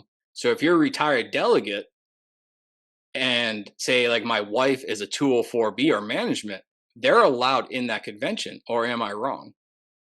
They are, but when we do certain topics and votes, we make guests leave. If you recall, there have been John, if you were there, yeah, I'm pretty sure you were in Boston, right? I think there were. Yeah, I was the one that got yelled at, and I had to leave during certain votes. So yeah, as a guest, there were a couple of teller votes where we asked the sergeant at arms to have the guests leave and close the doors. So Brian, I don't have the numbers. This is a couple of parts question. I don't have the numbers on me, but you're pretty on tonight, so I'm sure you will. The COLAs were not what were expected when that first TA was offered. Knowing that, would you have done anything differently with the COLAs being as off as predicted? Was there ever an argument to fight for 100% COLA through all the steps? And in line with the COLA, T-COLA has been brought up multiple times. I know a lot of people want one contract, one area. The problem we're running into, and I'm sure you see this, is in these coastal areas, the pay is not catching up. You need letter carriers everywhere. This line of, if you don't like it, move somewhere else, doesn't work. You need letter carriers. An example, I'm 45 minutes out of Boston, and apartment next door to me is a 3-bedroom, nothing too fancy, and it's $3,000 a month. Gas and heat, you're at $4,000 a month. The average 2-bedroom in an hour and a half outside of Boston is $2,500. Our members should not be bunking up with 4 or 5 roommates to afford rents, living at home until their mid 30s or 40s. I actually have two homeless letter carriers in my branch. So, like I said, that was a couple of parts of a question, but what do you say? Yeah. So on the COLAs, the COLA that I guess is being implemented, basically now, or will be in just a couple weeks here, was less than our projection. And our projection, we use the most conservative projection there is, which is from the CBO. The Post Service projection that they use to do costing and stuff like that was even higher than our projection. It was lower, mostly, as best we could tell, in reaction to the election. We still think that what we projected over the course of the agreement in totality is going to come out to be about the same. That's been the case over the years. The piece, was there discussion about 100% COLA? Yes, a lot of discussion about it. In fact, when I talked about, kind of what we put back on the table after the ratification vote, the initial thing we put on the table was moving everyone into table 1, which is one way to address the COLA. I will say in arbitration, it will be on the table. It is, if you look at it from both sides, our argument is of course, cost of living affects everyone the same. It currently provides about 55% protection from inflation, which is higher than any other union in this country. The argument from the other side of the table that we have to attempt to get around is management saying, if you increase it back to 100% at every step, why do you think that carriers at the lower steps deserve 71 or 72% protection against inflation, and your people at the top step only deserve 55%? To which our response is, well, they make less money, so they obviously need more. So that's kind of just to give you a sense of what the back and forth, the argument is. That will be something that we have discussed many, many times in arbitration, and absolutely something that'll be, in bargaining, and absolutely something that'll be part of arbitration. The last thing, the T-COLA is something that is, in place in a couple different areas currently. We have, at our national conventions for as long as I can remember, as long as I've been going, every single year there has been resolutions to consider of some type about a bargaining and an area wage of sorts. So it's been presented in multiple different, ways, but in the end, we're talking about bargaining more money for people that live in high cost of living areas, which for those people that live in those areas, it is 100% not just understandable, but I get it, why they advocate for it. What the Executive Council has done for the last, at least 4 or 5 conventions is not really taken any position on it and just let the members debate it. We didn't take a strong position the last 2 conventions. We just essentially, in our response, said it has been consistently the will of the delegates of the convention to not do, quote, area wage bargaining. And until we see that change, we're not going to take any position. So that was debated in Boston, just as it was debated in Chicago in 22, and Detroit in 2018, and LA in 2016, and I'm sure will be debated in Los Angeles in 2026. And if at whatever point the delegates of the convention were to adopt such a resolution, then we would, of course, go bargain and attempt to achieve that. But until that happens. We are certainly not going to attempt to achieve something in bargaining that convention after convention after convention has voted to disapprove when it's been, presented in the resolution process.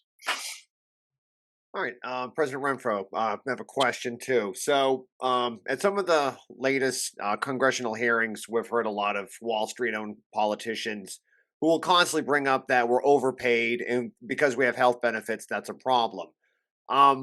Question is, why aren't you going out there attacking management? There are way too many managers. We could fire half of the managers and probably save a lot of money. We don't need. I think the ratio of managers has gone from 20-1 to now 9-1, I think it. But why aren't you out there saying that management should be cut, not carriers?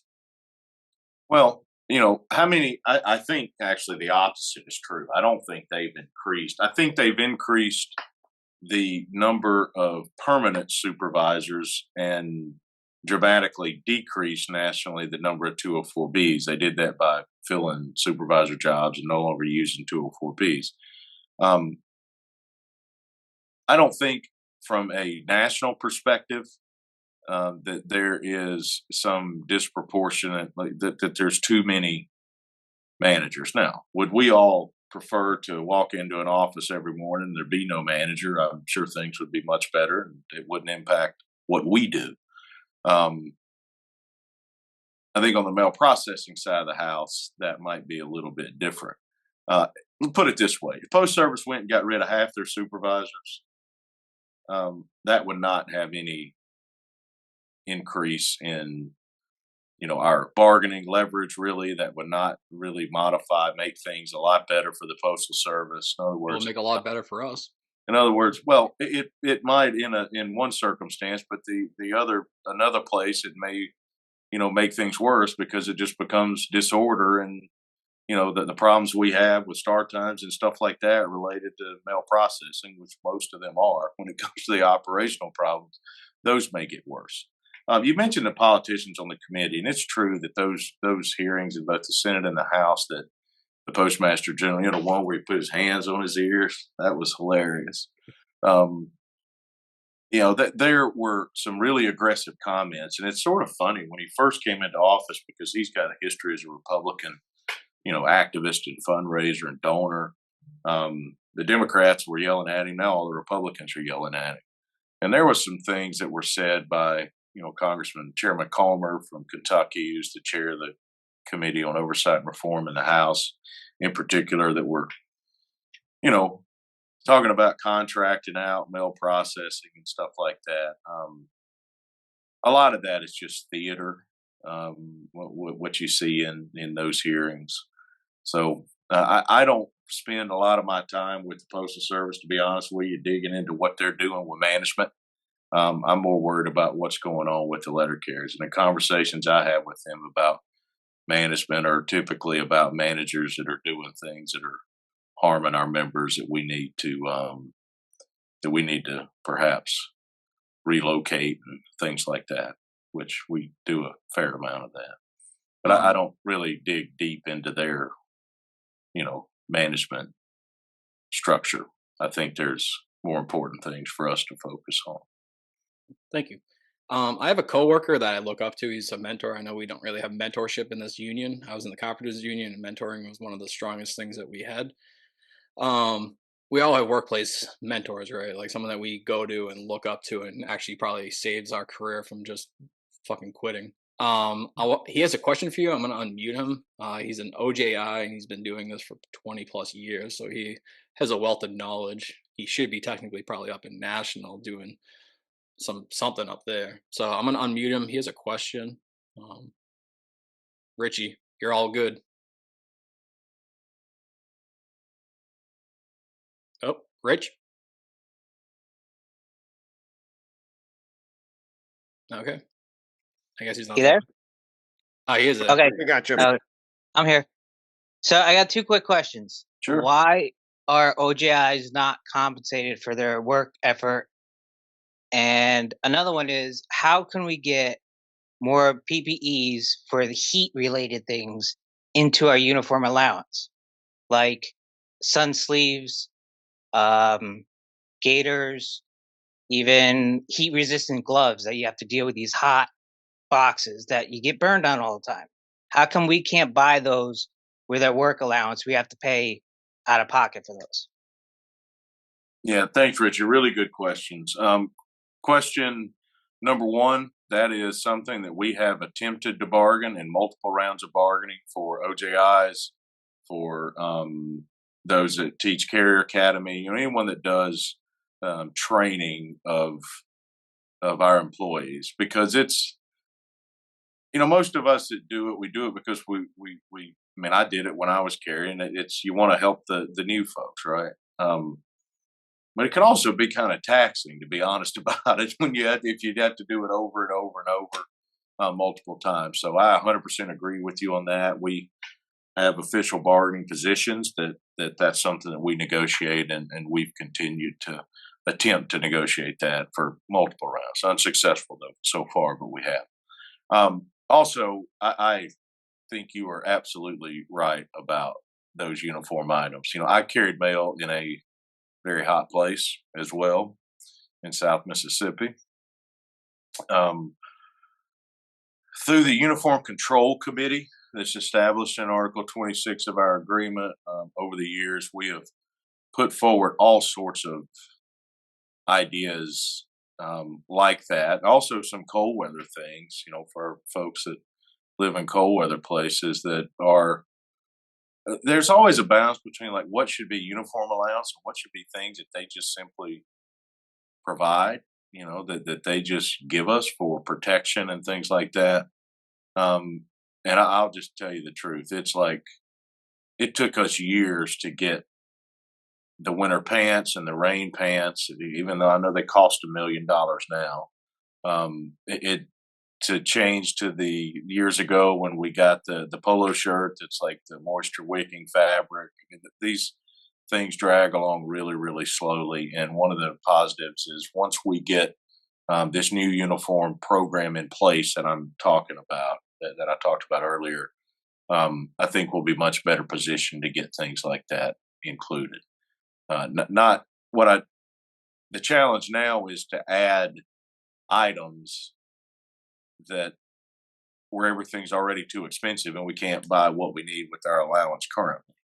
But it'll create an opportunity to do more of that and get what we need when we change this program. They're legitimate concerns for sure, and things that are absolutely on the table. All right, thanks. Mm-hmm. So I've seen it asked in here a couple of times, Brian, and I know it's a little bit a while away and with a lot going on, probably not the most pressing thing on your mind. Are you planning on running again in 2026? I have not even given that 1 second thought. Mm. I mean, probably. I'm 44 years old, but that's the furthest thing from my mind. Mm-hmm. It is, in fact, any sort of internal political is the furthest thing from my mind. Well, I got to imagine. I view it as nothing but a distraction, and frankly, I think people that spend their time on it, considering what we are having to battle right now as a union, I think they should be spending 100% of their time and energy on fighting for the members instead of their own self-promotion. That's why I don't engage in it in any way. Now, but I do imagine you do have upcoming plans or things that you would like to see in the NALC, almost as an agenda. Can you give us some ideas of things that you would prefer to enter into the NALC, changes you would like to make, the future of the NALC in regards to that? Yeah, no, really good question. I think we touched on one piece earlier that is very important, near and dear to me. That's education and the expansion of education opportunities to all our members and getting better at education. We're going to institute a program so that anybody that teaches for NALC headquarters is going in any capacity is going to have to go through a teaching techniques training. I don't care if they've been teaching for 25 years. And it's a class about how adults learn and teaches you how to teach people. We've got to be as effective as we possibly can, because ultimately the best way to continue to improve representation is through education and sharpening the skills of the people that represent members. That's a big one. In terms of legislative and political stuff, two major priorities for us legislatively. The Protect Our Letter Carriers Act is a must-have to resolve this terrible problem of our members becoming victims of violent crime. It's been reintroduced. It's bipartisan. Equally as important for us in Congress is the Federal Retirement Fairness Act. That's the bill that would allow former non-career employees, former casuals, TEs, now for most of our folks, CCAs, the chance to buy back or make deposit on the non-career time and have it credited for retirement purposes. What we've got to continue to build legislatively is, of course, the machine that we have in Washington, D.C., legislatively and politically, but growing our letter care political fund and educating our members about that and giving them the opportunity to do the easiest thing you can do to protect your job, which is contribute to it, I think is crucial for us. Our PAC, we have a big PAC for an organization our size. I mean, we have an over $7 million a cycle every 2 years PAC. That's what 12% of our members contribute, which is more than most unions have. But we're not a 12% union. And I think 88% of the people that don't contribute, the vast majority of those do not choose not to contribute. They just don't contribute because nobody ever talked to them about it or educated them on it. So that's a big part of the education. It's not just asking our members for their money, but getting them to understand the importance of it. And you take things like the Federal Retirement Fairness Act. I mean, our PAC is big. We have a lot of influence.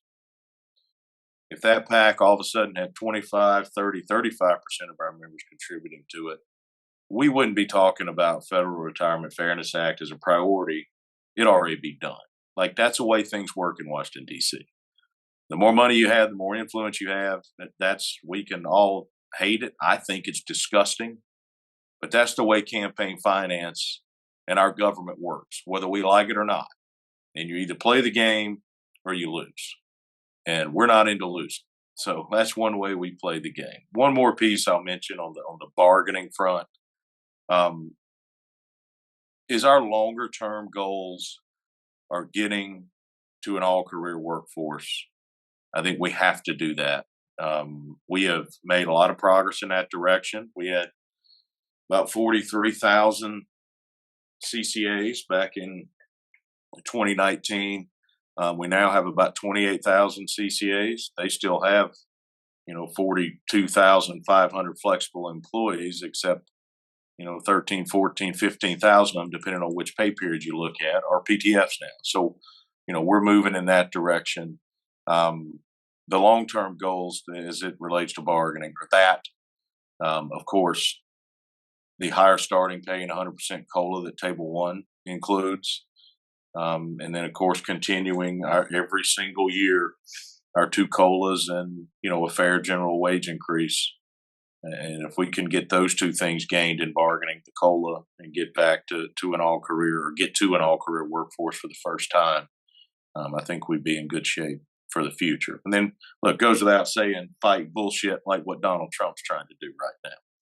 Whether it's him or some other face, whether they're a Republican or a Democrat, it doesn't matter in the future, and maintain the public postal service and create the best bargaining environment we can through getting the reforms done that are needed and that kind of stuff. Hey, I have a kind of like a follow-up question. Sure. I have a lot of CCAs. Like I said, I've been in for 3 years, so we don't make that 6-year mark. Should all letter carriers be worried that with Trump coming after us, or whoever comes after us, right? Special interest coming after us, should anyone that's recently hired at the post office, should they be actually worried about being laid off? I think all of us, whether new hires or 6 years less or 6 years, more, or those of us that have 20 years plus, I think we should all be concerned. And I mean, not concerned to the point where, I'm telling you to go find a new job tomorrow. That's not what I'm saying. But I think we should all be concerned because this is a legitimate threat. And if we look at what this administration has done the last 30 days. They have done things that very clearly are inconsistent with the law. Things that you would think that, a presidential administration would not even attempt to do. That said, as I talked about in the beginning here, like, we have a strong legal case, and this is one issue where us and the Postal Service and the managers and the mailers and all the people in the community are going to be united around. And look, we think we would be successful legally, but the court system in this country's changed too. I mean, it's just a reality. So, there's nothing guaranteed here. The point is, we should all be concerned. But I think what we have to do is what, those of us that are union reps and have taken on this level of responsibility, whatever that is, whether it's you're a shop steward, and, you're the leader of the people there in your station, if you're, a branch president, and so on and so forth, is telling our people the truth about this and being sure they understand the facts and that the faces don't matter. It doesn't matter if it's Donald Trump and Elon Musk or who the hell it is doing. Tell them the truth, and they're going to be concerned, and it's just fine to feel that way.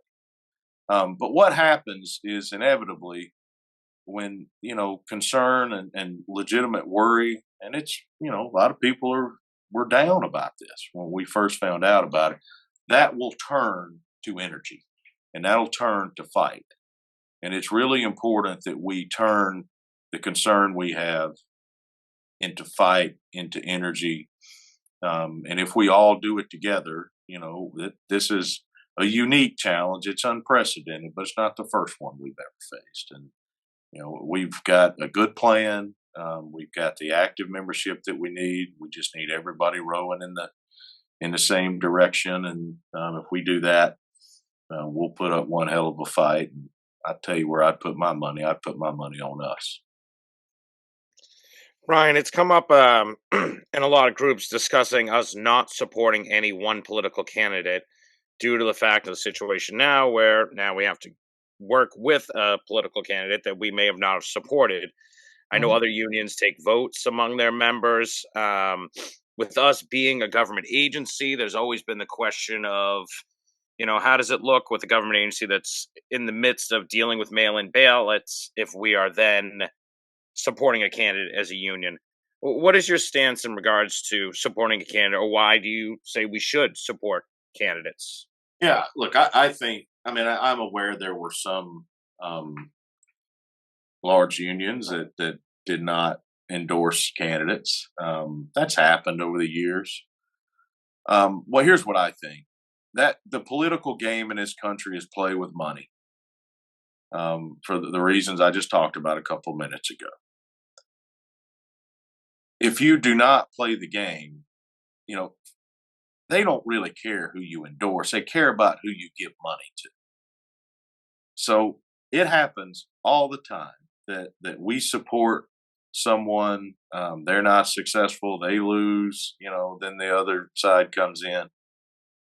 We support the people that support us and ultimately are going to be best for us. And, when it comes to a presidential election, you're usually given a choice between two people. Look, the Biden administration did some positive things for us. They certainly didn't attack us like this, but there's a lot of things that we wanted done in the Biden administration that did not get done. When, Kamala Harris was first elected senator, we had kind of a frosty relationship with her because we had supported her opponent, who she eventually beat in the Senate race. Like, that's just what happens in politics. But I view, there could be a circumstance in the future where it would make sense to me for us to not support one candidate or another in a presidential election. We do that sometimes with congressional races. I just can't think of an election we've had in years past. And to be quite honest, I don't know that if we had not, I don't think that the president wanted to do these changes to the Postal Service is really, at this point, is influenced by who we did or didn't support in the election. I really don't think that's that's a part of this. So, I'm not totally against never supporting one, but I think that's just got to be considered, and each union's circumstance is different in each election, and that decision's got to be made each time. But not playing like just starting off with the idea that we're not going to play the game at all. That's not it. You just got to look at every single circumstance differently and make the best decision. Got a question too. So I think I probably speak for most carriers when I say we're working harder than we've ever worked. We're being squeezed harder than we've ever been squeezed, and we're still not making ends meet. So these are 4 demands that have been put out by a reform group, and I just want to know what you think of them. $30 an hour starting wage, end mandatory overtime, an all-career workforce, and cut time from top pay to 13 years to 6 years. Do you think that's a good platform, and would you want to advance something like that? I 100% agree. The only thing that I would say is that the starting pay should be higher than $30 an hour. Me too. I am 100% behind every bit of that. If there's a member of the NALC that is not 100% supportive of that, then I think we need to have a conversation and maybe take them to go see a doctor because their mind is not working right. Absolutely support that. Supporting that, believing that's what we should have, and achieving that are 2 different things, though. And we got to recognize that. What we think that we should be able to achieve and what we even attempt to achieve is not always going to be the outcome. So, that is not a lot different than where we started in this round of bargaining way back a long time ago now. It's not exactly where we started, but it's pretty damn close. Can you go public with the first offer? Can you publish what we brought to the table? And can you publish what the post office brought to the table? Because right now, there's a lot of people are not having faith in you. And well, I'm just John. We need to build our union up to have confidence, and I think one of the best ways is for us to show our membership that the post office actually came out with a shit deal, and we actually came out with a good offer. So anything we could do to rebuild the trust within our rank and file is crucial. And even if it's 10 members, we need everyone fighting. And if we can just put a PDF up on the members portal of what our first offer was, is that possible? I recorded a video about it on February the 3rd. It was essentially materially the same in February of 2023. That was our offer. Our offer was general wage increases of 3%, 4%, somewhere in that neighborhood, moving everyone table 2 to table 1, maintaining their time credit in step. We would have to do some agreements to prevent some pay anomalies that we've had in the past and stuff like that, and eliminating the city care assistant workforce. That was our initial offer. The Post Service's initial offer was $2.4 billion over 4 years. And, $2.4 billion over 4 years would buy a very small percentage of what I just talked about. What I just talked about over 4 years is somewhere in the neighborhood of 17 or 18 billion in terms of cost to them. So like when I say it doesn't, like, it's not like we put that on the table and then they say, okay, I'll do, 1%, not do this, not do that. It doesn't, like, it's not a linear process like that. But I've said that, 100 times since we opened bargaining. That's kind of where it started. So, what I don't do at that point is when they say, I'll spend $2.4 billion, I don't just start chopping stuff off of that to try to get down to their number. You start doing things in bargaining and discussions to move what they're willing to pay up. For example, you say to them, okay, we're going to move table 2 all into table 1. Well, Post Service, dude, you want to spend this much money. Let me tell you what would benefit you that you're costing in your mind that doesn't cost you anything. And that is higher starting pay. Because if you do a higher starting pay and they're career employees, you're not going to waste this bucket of money over here that you waste on hiring CCAs, that you waste on sending them through the onboarding process and training them, and then they leave. and we quantify what that is. And these are like the exercises that go back and forth. And eventually, over the, whatever it was, year and a half roughly period, they moved about $1.8 billion more. So the 2019 agreement cost them $2.8 billion over a longer time frame, 44 months. The TA was $4.2 billion over the 2023 TA over 42 months, just to give you some context there.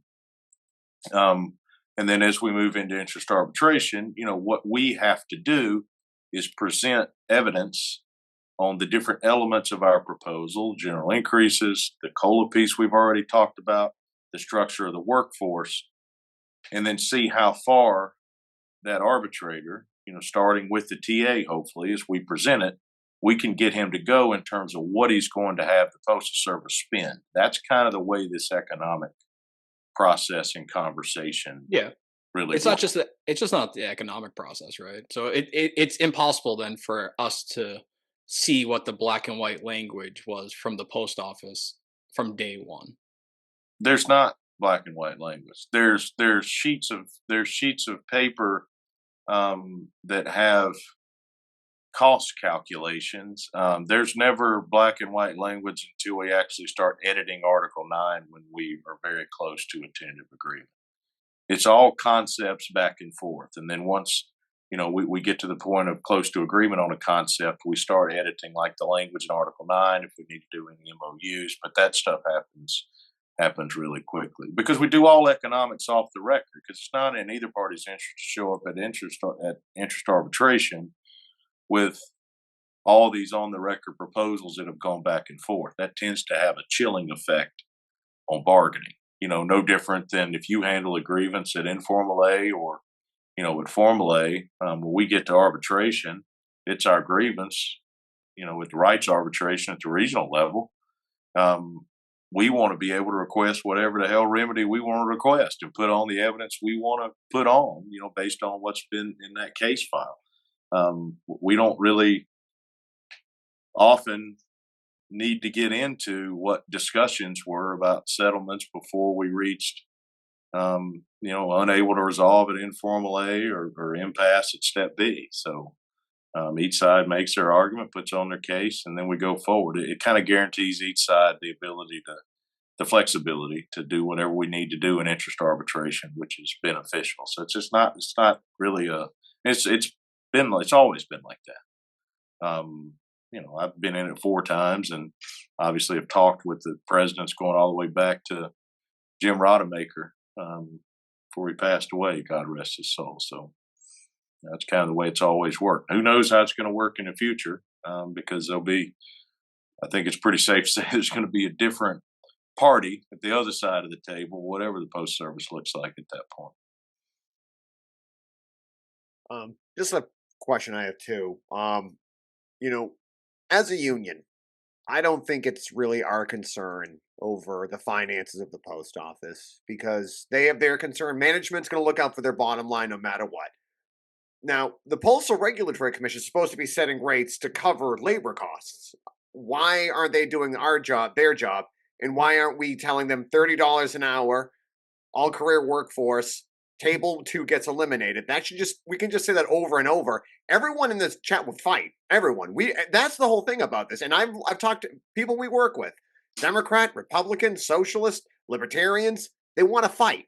And if it was just that same demand that, Sean O'Brien and the Teamsters or, UAW or SAG-AFTRA, they told everyone, this is what we're fighting for and we're not going to settle. You would get everyone on your side. Like, that's what people want. We want to fight. We'll back you up. We'll get millions. We'll get everyone in the streets for you for that. But we should be telling. Why are we telling management, give us what we need so we can have a living wage, and then we're not going to settle for less. And if not, we'll see you in arbitration. Like, why not that approach? I've probably told them that, I don't know, 100 times. That's exactly the conversation. And look, I agree with you. But I think there is a misunderstanding at minimum, or I think some people, frankly, are spreading bullshit about this very topic. So we do not enter into bargaining or interest arbitration, frankly, with our concern being the Postal Service's finances. That's not it. The law from 1970, Post Reorganization Act, does not require that they be considered. Our union has fought off, I can think of at least 5 or 6 times in the last 15 years during budgetary discussions, attempts to insert language into the law that would require arbitrators to consider the Postal Service's financial condition. It would not just apply to interest arbitration, it would apply to rights arbitration at the national level and the regional level. But the fact of the matter is, when we go to interest arbitration, historically, the Postal Service's main argument is going to be, we can't afford to do this. And historically, what we have done as a union is then put on a presentation if we had a different view of their long-term financial picture. To walk into interest arbitration and for us to say their finances don't matter and that be our argument when we have 7 rounds of interest arbitration over the last 50 years that tell us that is something an arbitrator is going to consider, for us to just ignore it and say it doesn't matter and then put our case on, frankly, would be doing a disservice to our members. So it's not that it's how important we think it is.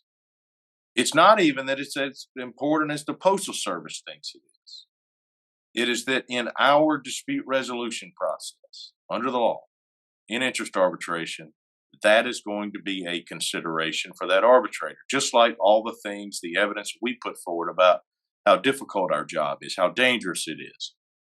We have hard evidence there. Letter carriers testifying about different topics and the challenges we face, all leading to why we should be paid more, is part of what we put on. So I don't, want anybody to I don't understand. I've read things where people have said that, the law says they can't consider that. That is false. It's just not true. And there's 50 years of history on this topic. And we have historically done a really, really good job, and we would do a good job this time, of putting our take on what their argument is. Because if you go in there and you say their finances don't matter, then what you do is allow the Post Service to make their primary argument to the arbitrator about their financial position. And then you as a union, we would allow that argument to go unrebutted. We are not going to do that. So it's not about what's we think about it, the importance of it to us. We put forward a prima facie case on why our wages should be more based on all those things I just talked about. But it is always about when we prepare for, just like those of you that are advocates prepare, you got to be prepared for what the other side of the table is going to put, what they're going to put on the table, and be prepared to rebut it to the extent you can in order to influence the decision maker, in this case, the chair of the panel, to make the right decision. So, Brian, I don't remember what arbitration decision it was and what year, but you said that the post office financial aspect is a point that has to be dealt with. But wasn't there, I believe it was in 2007, that we arbitrated a contract where the post office made money that year? We had argued that we need pay increases, and the post office argued their finances does not equal that we make more money, and arbitrator agreed with that, if I'm remembering correctly. So in 2001, there's been a lot of awards that have touched on it. Our awards, 2001 is the one that post office was making money. We went in and were successful achieving an upgrade. The APWU had an award, I think it was in I don't remember exactly their cycle. I want to say it was 2016. In front of Arbitrator Goldberg, who I've, we've been in front of before, intervening in cases. I wouldn't choose him, but that's okay. Where the APWU kind of made the argument, the hypothetical argument I just talked about, like, that their finances don't matter. You should award blah blah blah. And while his award was, their general increases pretty much followed what we had done, so they were consistent with that. He slapped them around a little bit on terms of the finances. I mean, basically said, well, what the hell else is the Postal Service supposed to argue that other than they don't have the money, right? That they can't afford it. Because the Postal Service goes in there and they present their financial position, all sophisticated stuff, and their books are that the Postal Service finance are like the most open, easy to find, the transparent thing in the entire country. Compared to the rest of government and certainly private business. But they go through all this like projections for the future, and we poke holes in it where we can. But in the end, they're like, we would love to do A, B, C, and D, but we can't afford it. So the fact is, that's what they're going to put on the table. There is a factual aspect to it, though, if they present it in a way that we think is incorrect and we have a different view of it, particularly long term, we'll absolutely rebut that. But, look, an arbitrator is going to consider it. That's kind of, I don't remember the language right in front of me. My recollection of what Arbitrator Goldberg said in that APWU award was basically, of course I'm going to consider it. I consider what both sides put on the table. There's no limitation on what either side can do. I have a question. I'm down here in Florida, right? So it's an anti-union state. Mm-hmm. I think this is probably one of the best questions at this moment is, are the postal labor unions talking about going on the news media as soon as possible? Like, are you Mark Damenstein? I don't know the other two presidents, but we should be out there in front. Is there any chance that you're going to be on the news tomorrow morning talking about this? And going forward, can we merge our funds and actually create like a commercial to actually show the American public like what we do? Like, we should have a commercial that shows that like we're loading our truck, we're doing this in crazy temperatures, crazy weather, smoke, snow, everything. So going forward, do you guys actually have a campaign to go into the media? Like, are we going to wake up tomorrow and we're going to see you on ABC Monday morning? No, I'm not doing a Sunday morning show tomorrow. But the answer, or as of right now, I'm not. I am supposed to do a West Coast one at 10:45. So I guess I got 21 minutes here. But yes, there is a certainly an effort for the media. I think Mark was on MSNBC last night, which is, kind of preaching to the choir, but it's also, to talking to the people that are going to care about this. I did an interview with CNN. I did a sit down in our office actually yesterday with the Wall Street Journal, which is now the largest newspaper in the country. I am doing something with New York Times in the morning at 9:00. I did an interview here. They actually came here. CBS did this afternoon. I think I've got ABC Monday morning. So there's a lot of that out there. What we'll do as much of that as we possibly can. And there's a lot of interest growing, of course. As far as the campaign, the campaign is well underway, and a lot of it is digital. So a lot of it is targeted to certain areas in certain states, typically more rural areas in red congressional districts, because influencing Republicans is, the quickest path when it comes to influencing this administration right now. We do have commercials, believe it or not, kind of in the bank. Back in 2020 and 2021, we did kind of a similar campaign to target red districts that were represented by Republicans to build support. Back then it was for financial relief during COVID for the Postal Service, but the same sort of commercials, we still have that stuff ready to go. It'd be very easy for us to push that out there. Pushing it through social media and targeting those folks is actually fairly cheap compared to TV. We absolutely could do it on TV.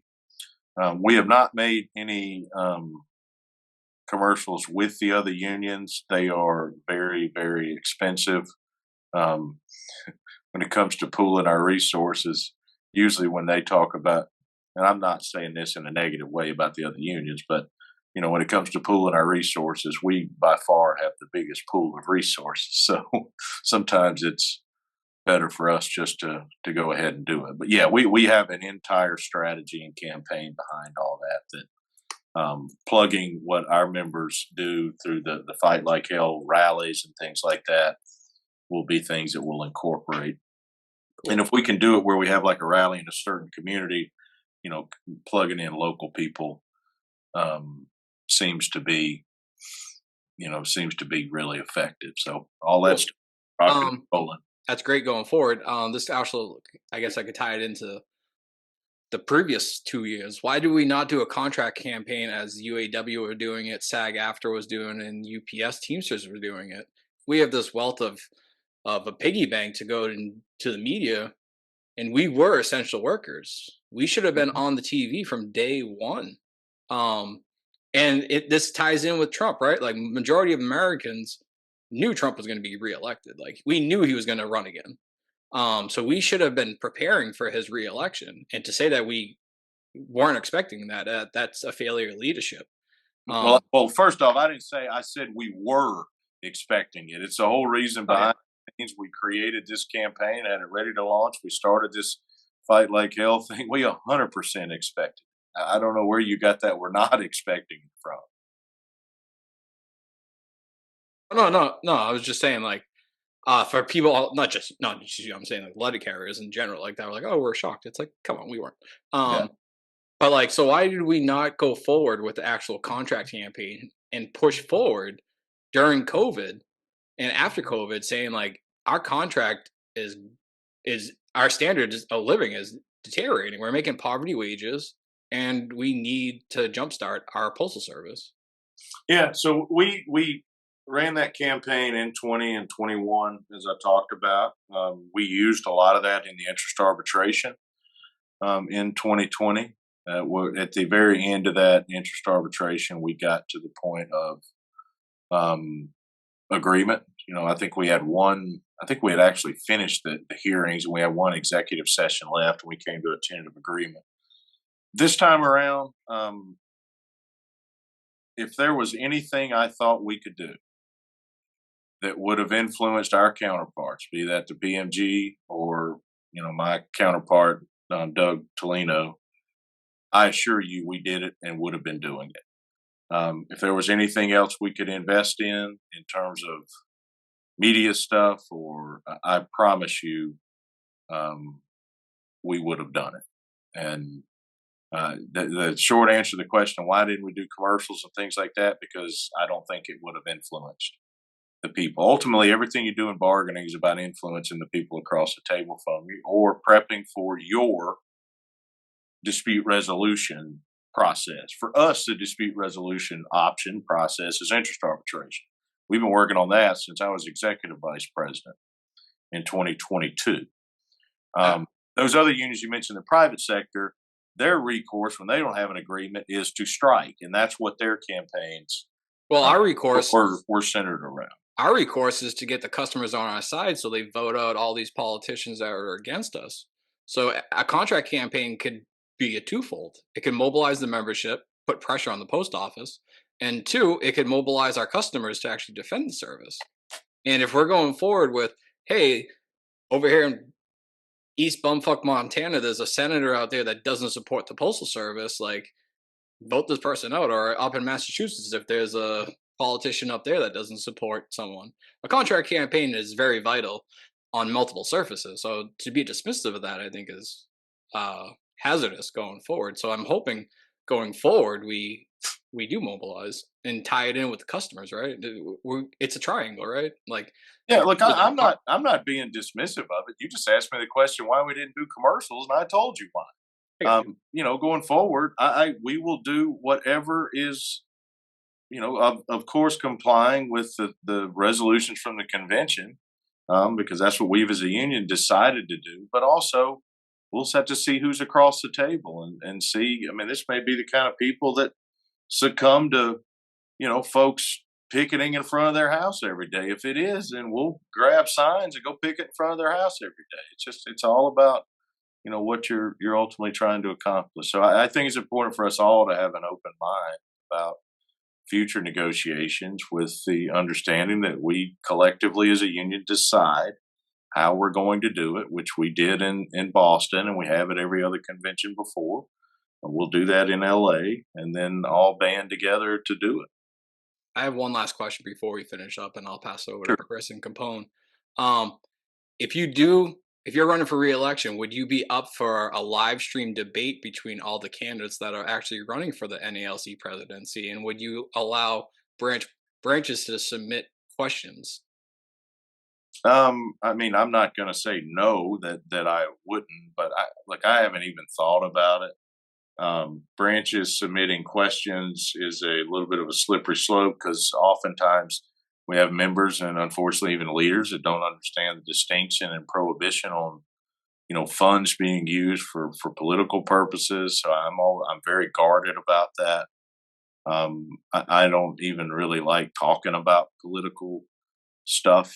I feel like it's more important that, we focus on what's in front of us here. So, I mean, I'm not going to say no. I wouldn't be open to a debate, but I don't even know who I would be debating or anything about that at this point. So I don't, it's when the convention comes next year and there's an election, I'm sure that me, just like everybody else that's a candidate, will do what we need to do for election purposes. But, take an annual leave to do it and things like that. Until then, my focus is not on elections next year. It's not on influencing people to vote for this person or vote for that person or support this person or join this caucus club or whatever it is. My focus is on doing everything we can do for the members, and whatever that is. If that's this bargaining process, so many of the things we've talked about here tonight, that, to me,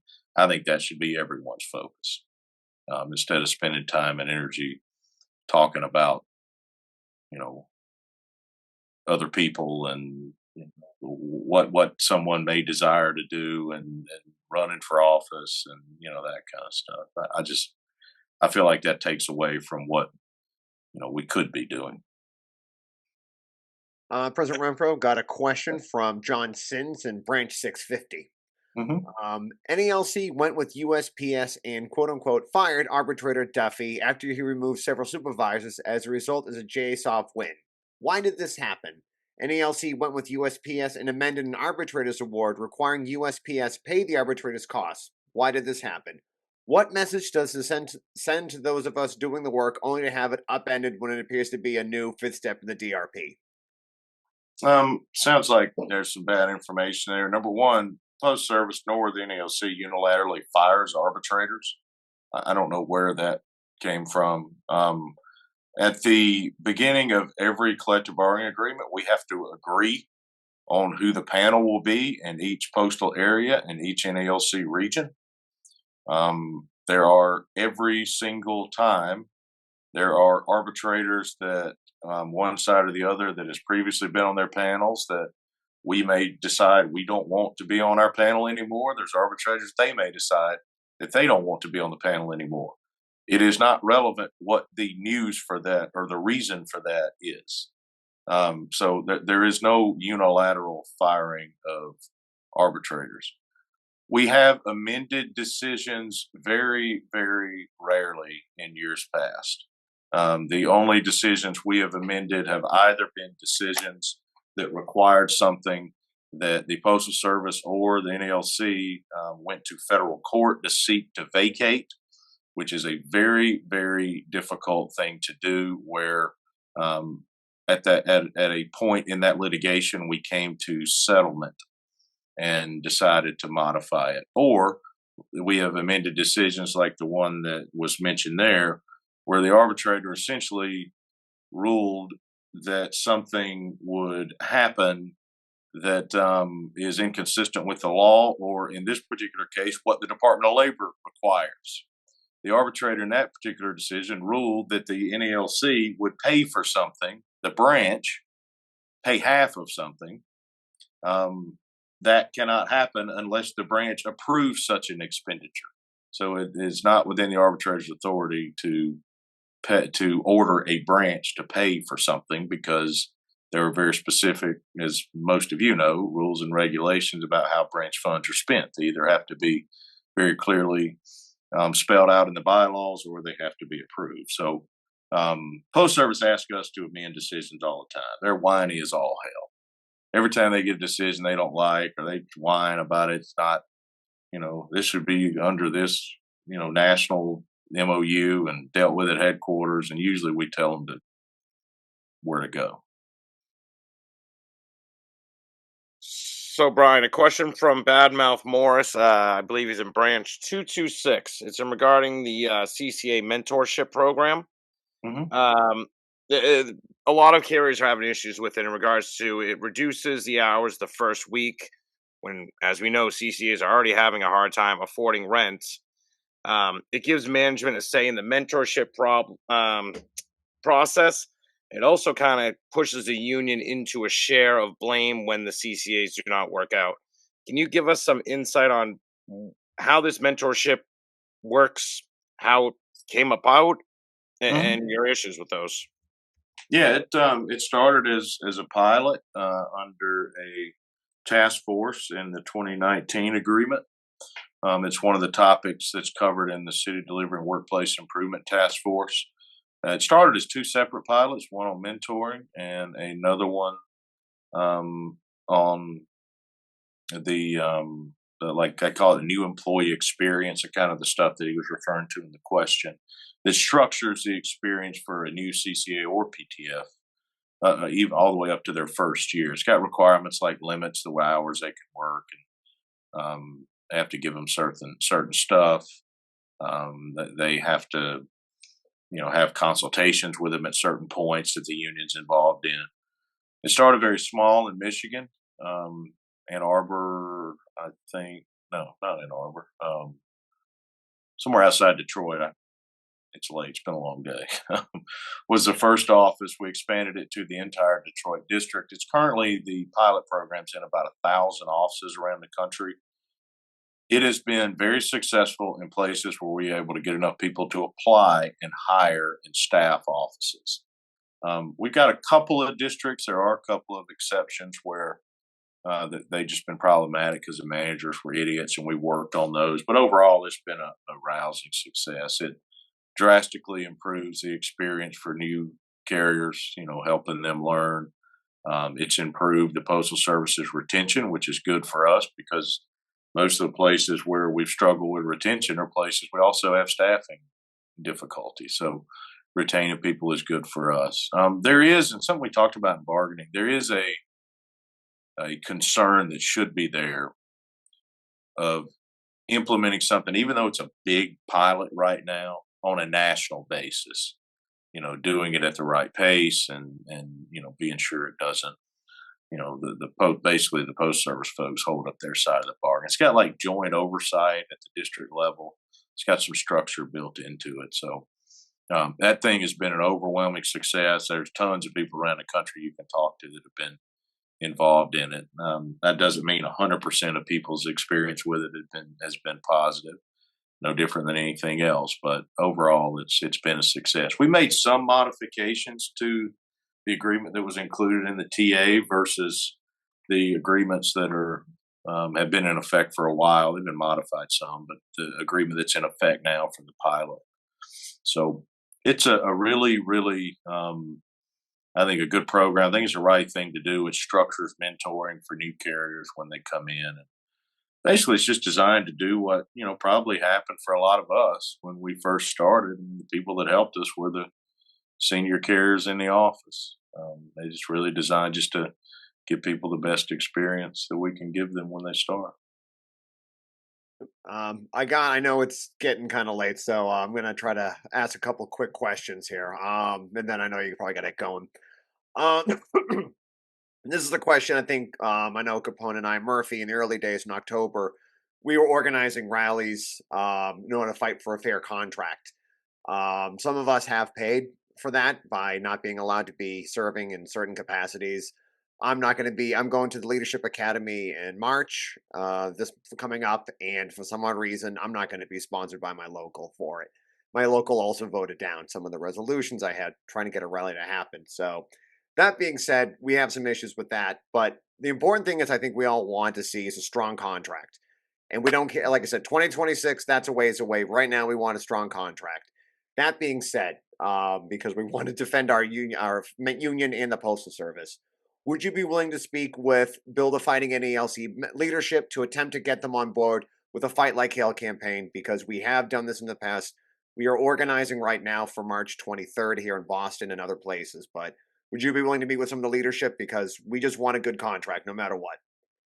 Look, as I said earlier, I'm willing to talk to whoever, and not as representatives of caucuses or whatever. Or groups, or I don't use that. I don't use that word to insult anybody. I just think we're all the NALC. So no matter what branch or state or region they're from. Yeah, I mean, we're willing to talk to whoever. A lot of people call, and a lot of people write me letters, and things like that. Send emails. I talk to a lot of folks when I visit all the different places. You mentioned Boston. I think your regional thing is really late in the year. But I'll, be all around the country in the coming months. So absolutely. All right. Awesome. And I got another question from Jeff Krula, from branch 4374.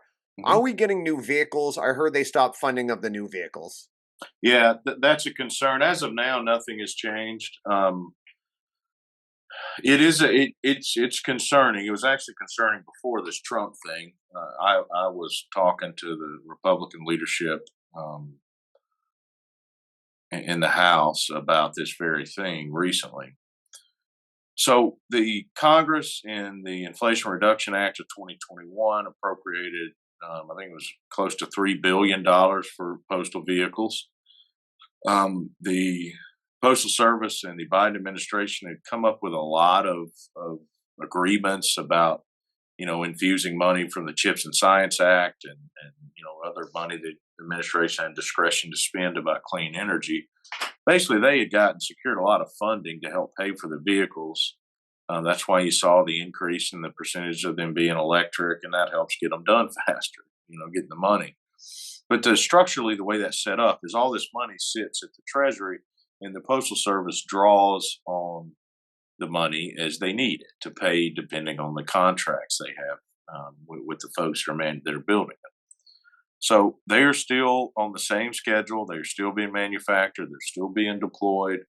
But there is a concern that this Congress, during their budget talks, may basically try to pull the rug out from under that money and sort of take it back, redirect it from the Treasury. So the PMG is aware of that. He kind of became aware of that possibility same time I did about, 3 weeks ago.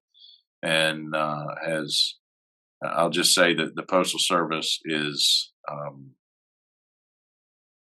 at least for now, while they have the ability to do it, they are very aggressively withdrawing that money. So we're, remain optimistic that, and we'll fight and do everything we can to prevent that from happening, because I think we all know that, any further delay in the rolling out of new vehicles, there's a critical point where we're going to get where we're not going to have the vehicles that we need. Okay. All right. How many? I mean, I know we're going on 3 hours. Yeah, and I'm supposed to be on a call at 10:45. Tell you what I'll do. I'll do one more if it can be quick. Okay. All right. Since I got it, this is one. All right. So this one's from Mark Mancini from Branch 84 in Pittsburgh, Pennsylvania. Mm-hmm. I know you negotiated a contract to expire in November to be up with the COLAs. However, UAW President Sean Fain again called for all labor contracts to expire on April 30th, 2028 to prepare for a general strike on May Day, 2028 to reclaim the power of working class and really fight the billionaires. While we not necessarily have to call for a strike, we could expire and that would probably negotiate our ability to get a better contract. Are you committed in arbitration to have our contract end on April 30th, 2028 to stand in solidarity? I don't know about that date specifically. I've not talked to Sean about that directly. We have talked about it just in general with the AFL Executive Council, which is, all the union presidents. I will say that our presentation and interest arbitration proposal and what we attempt to do is a longer deal than what the TA was. I think that would be beneficial for us. I don't know if stretching it out until 2028 is what the outcome will be. I don't, because I think the Postal Service would be willing to go maybe a little longer than what the TA was. But I think they will sort of push back, and that's the kind of thing where an arbitrator, almost always is going to split the baby, so to speak. So, hopefully we can get it to be a little bit longer. That honestly will probably be in the ballpark of what we propose to do sometime in 27, maybe into 28. I just don't know that that's going to be the outcome. Well, Brian, I want to thank you for coming on. Oh, my pleasure. You're very open and answering everything. We would like to invite you on again if you're ever available. I know you got a lot on your schedule, and if the rallies go through, again, I know you're busy. I'd like to invite you to the Boston rally and speak at it. We really need to be mobilizing. We need to be pumping that letter carrier political fund. We need to be getting out in the press. This is a fight for all of our lives and our careers and jobs right now. We're not happy about the low pay. Obviously, I'm sure you wish it was a lot more as well. Yep. We're going to be really unhappy about not having any pay at all. And right now we're fighting a battle on two fronts that it's going to be a fight for our lives. So I thank you for coming on here, being open, sitting with us for almost 3 hours and answering every question. Yeah, absolutely. James and Chris and John, thank you guys. I appreciate you. Appreciate the invitation. Thanks for reading all the questions. I couldn't read them all. I tried my best to keep up with them as they scrolled through the chat. But no, fun to be here, and appreciate everybody that jumped on live too. And James, I think you just said it well. And look, last thing everybody remember, I said this in the beginning, but it's so important. This is a different time than any of us have ever experienced in our careers, and takes us all together. And there will be a time in our union for political discussions internally and candidates running for office and all that stuff. But I think any of us within our whatever responsibility we've taken on as leaders at wherever that may be in our union, to spend our time on anything other than what's 100% of our time on what's best for the members, to me, works against our interests at this point. We got to all be all in, all together, and all going in the same direction to win this fight. So great to be with you guys. I'm going to jump off. Take care. Thank you. Have a good evening. Thank you.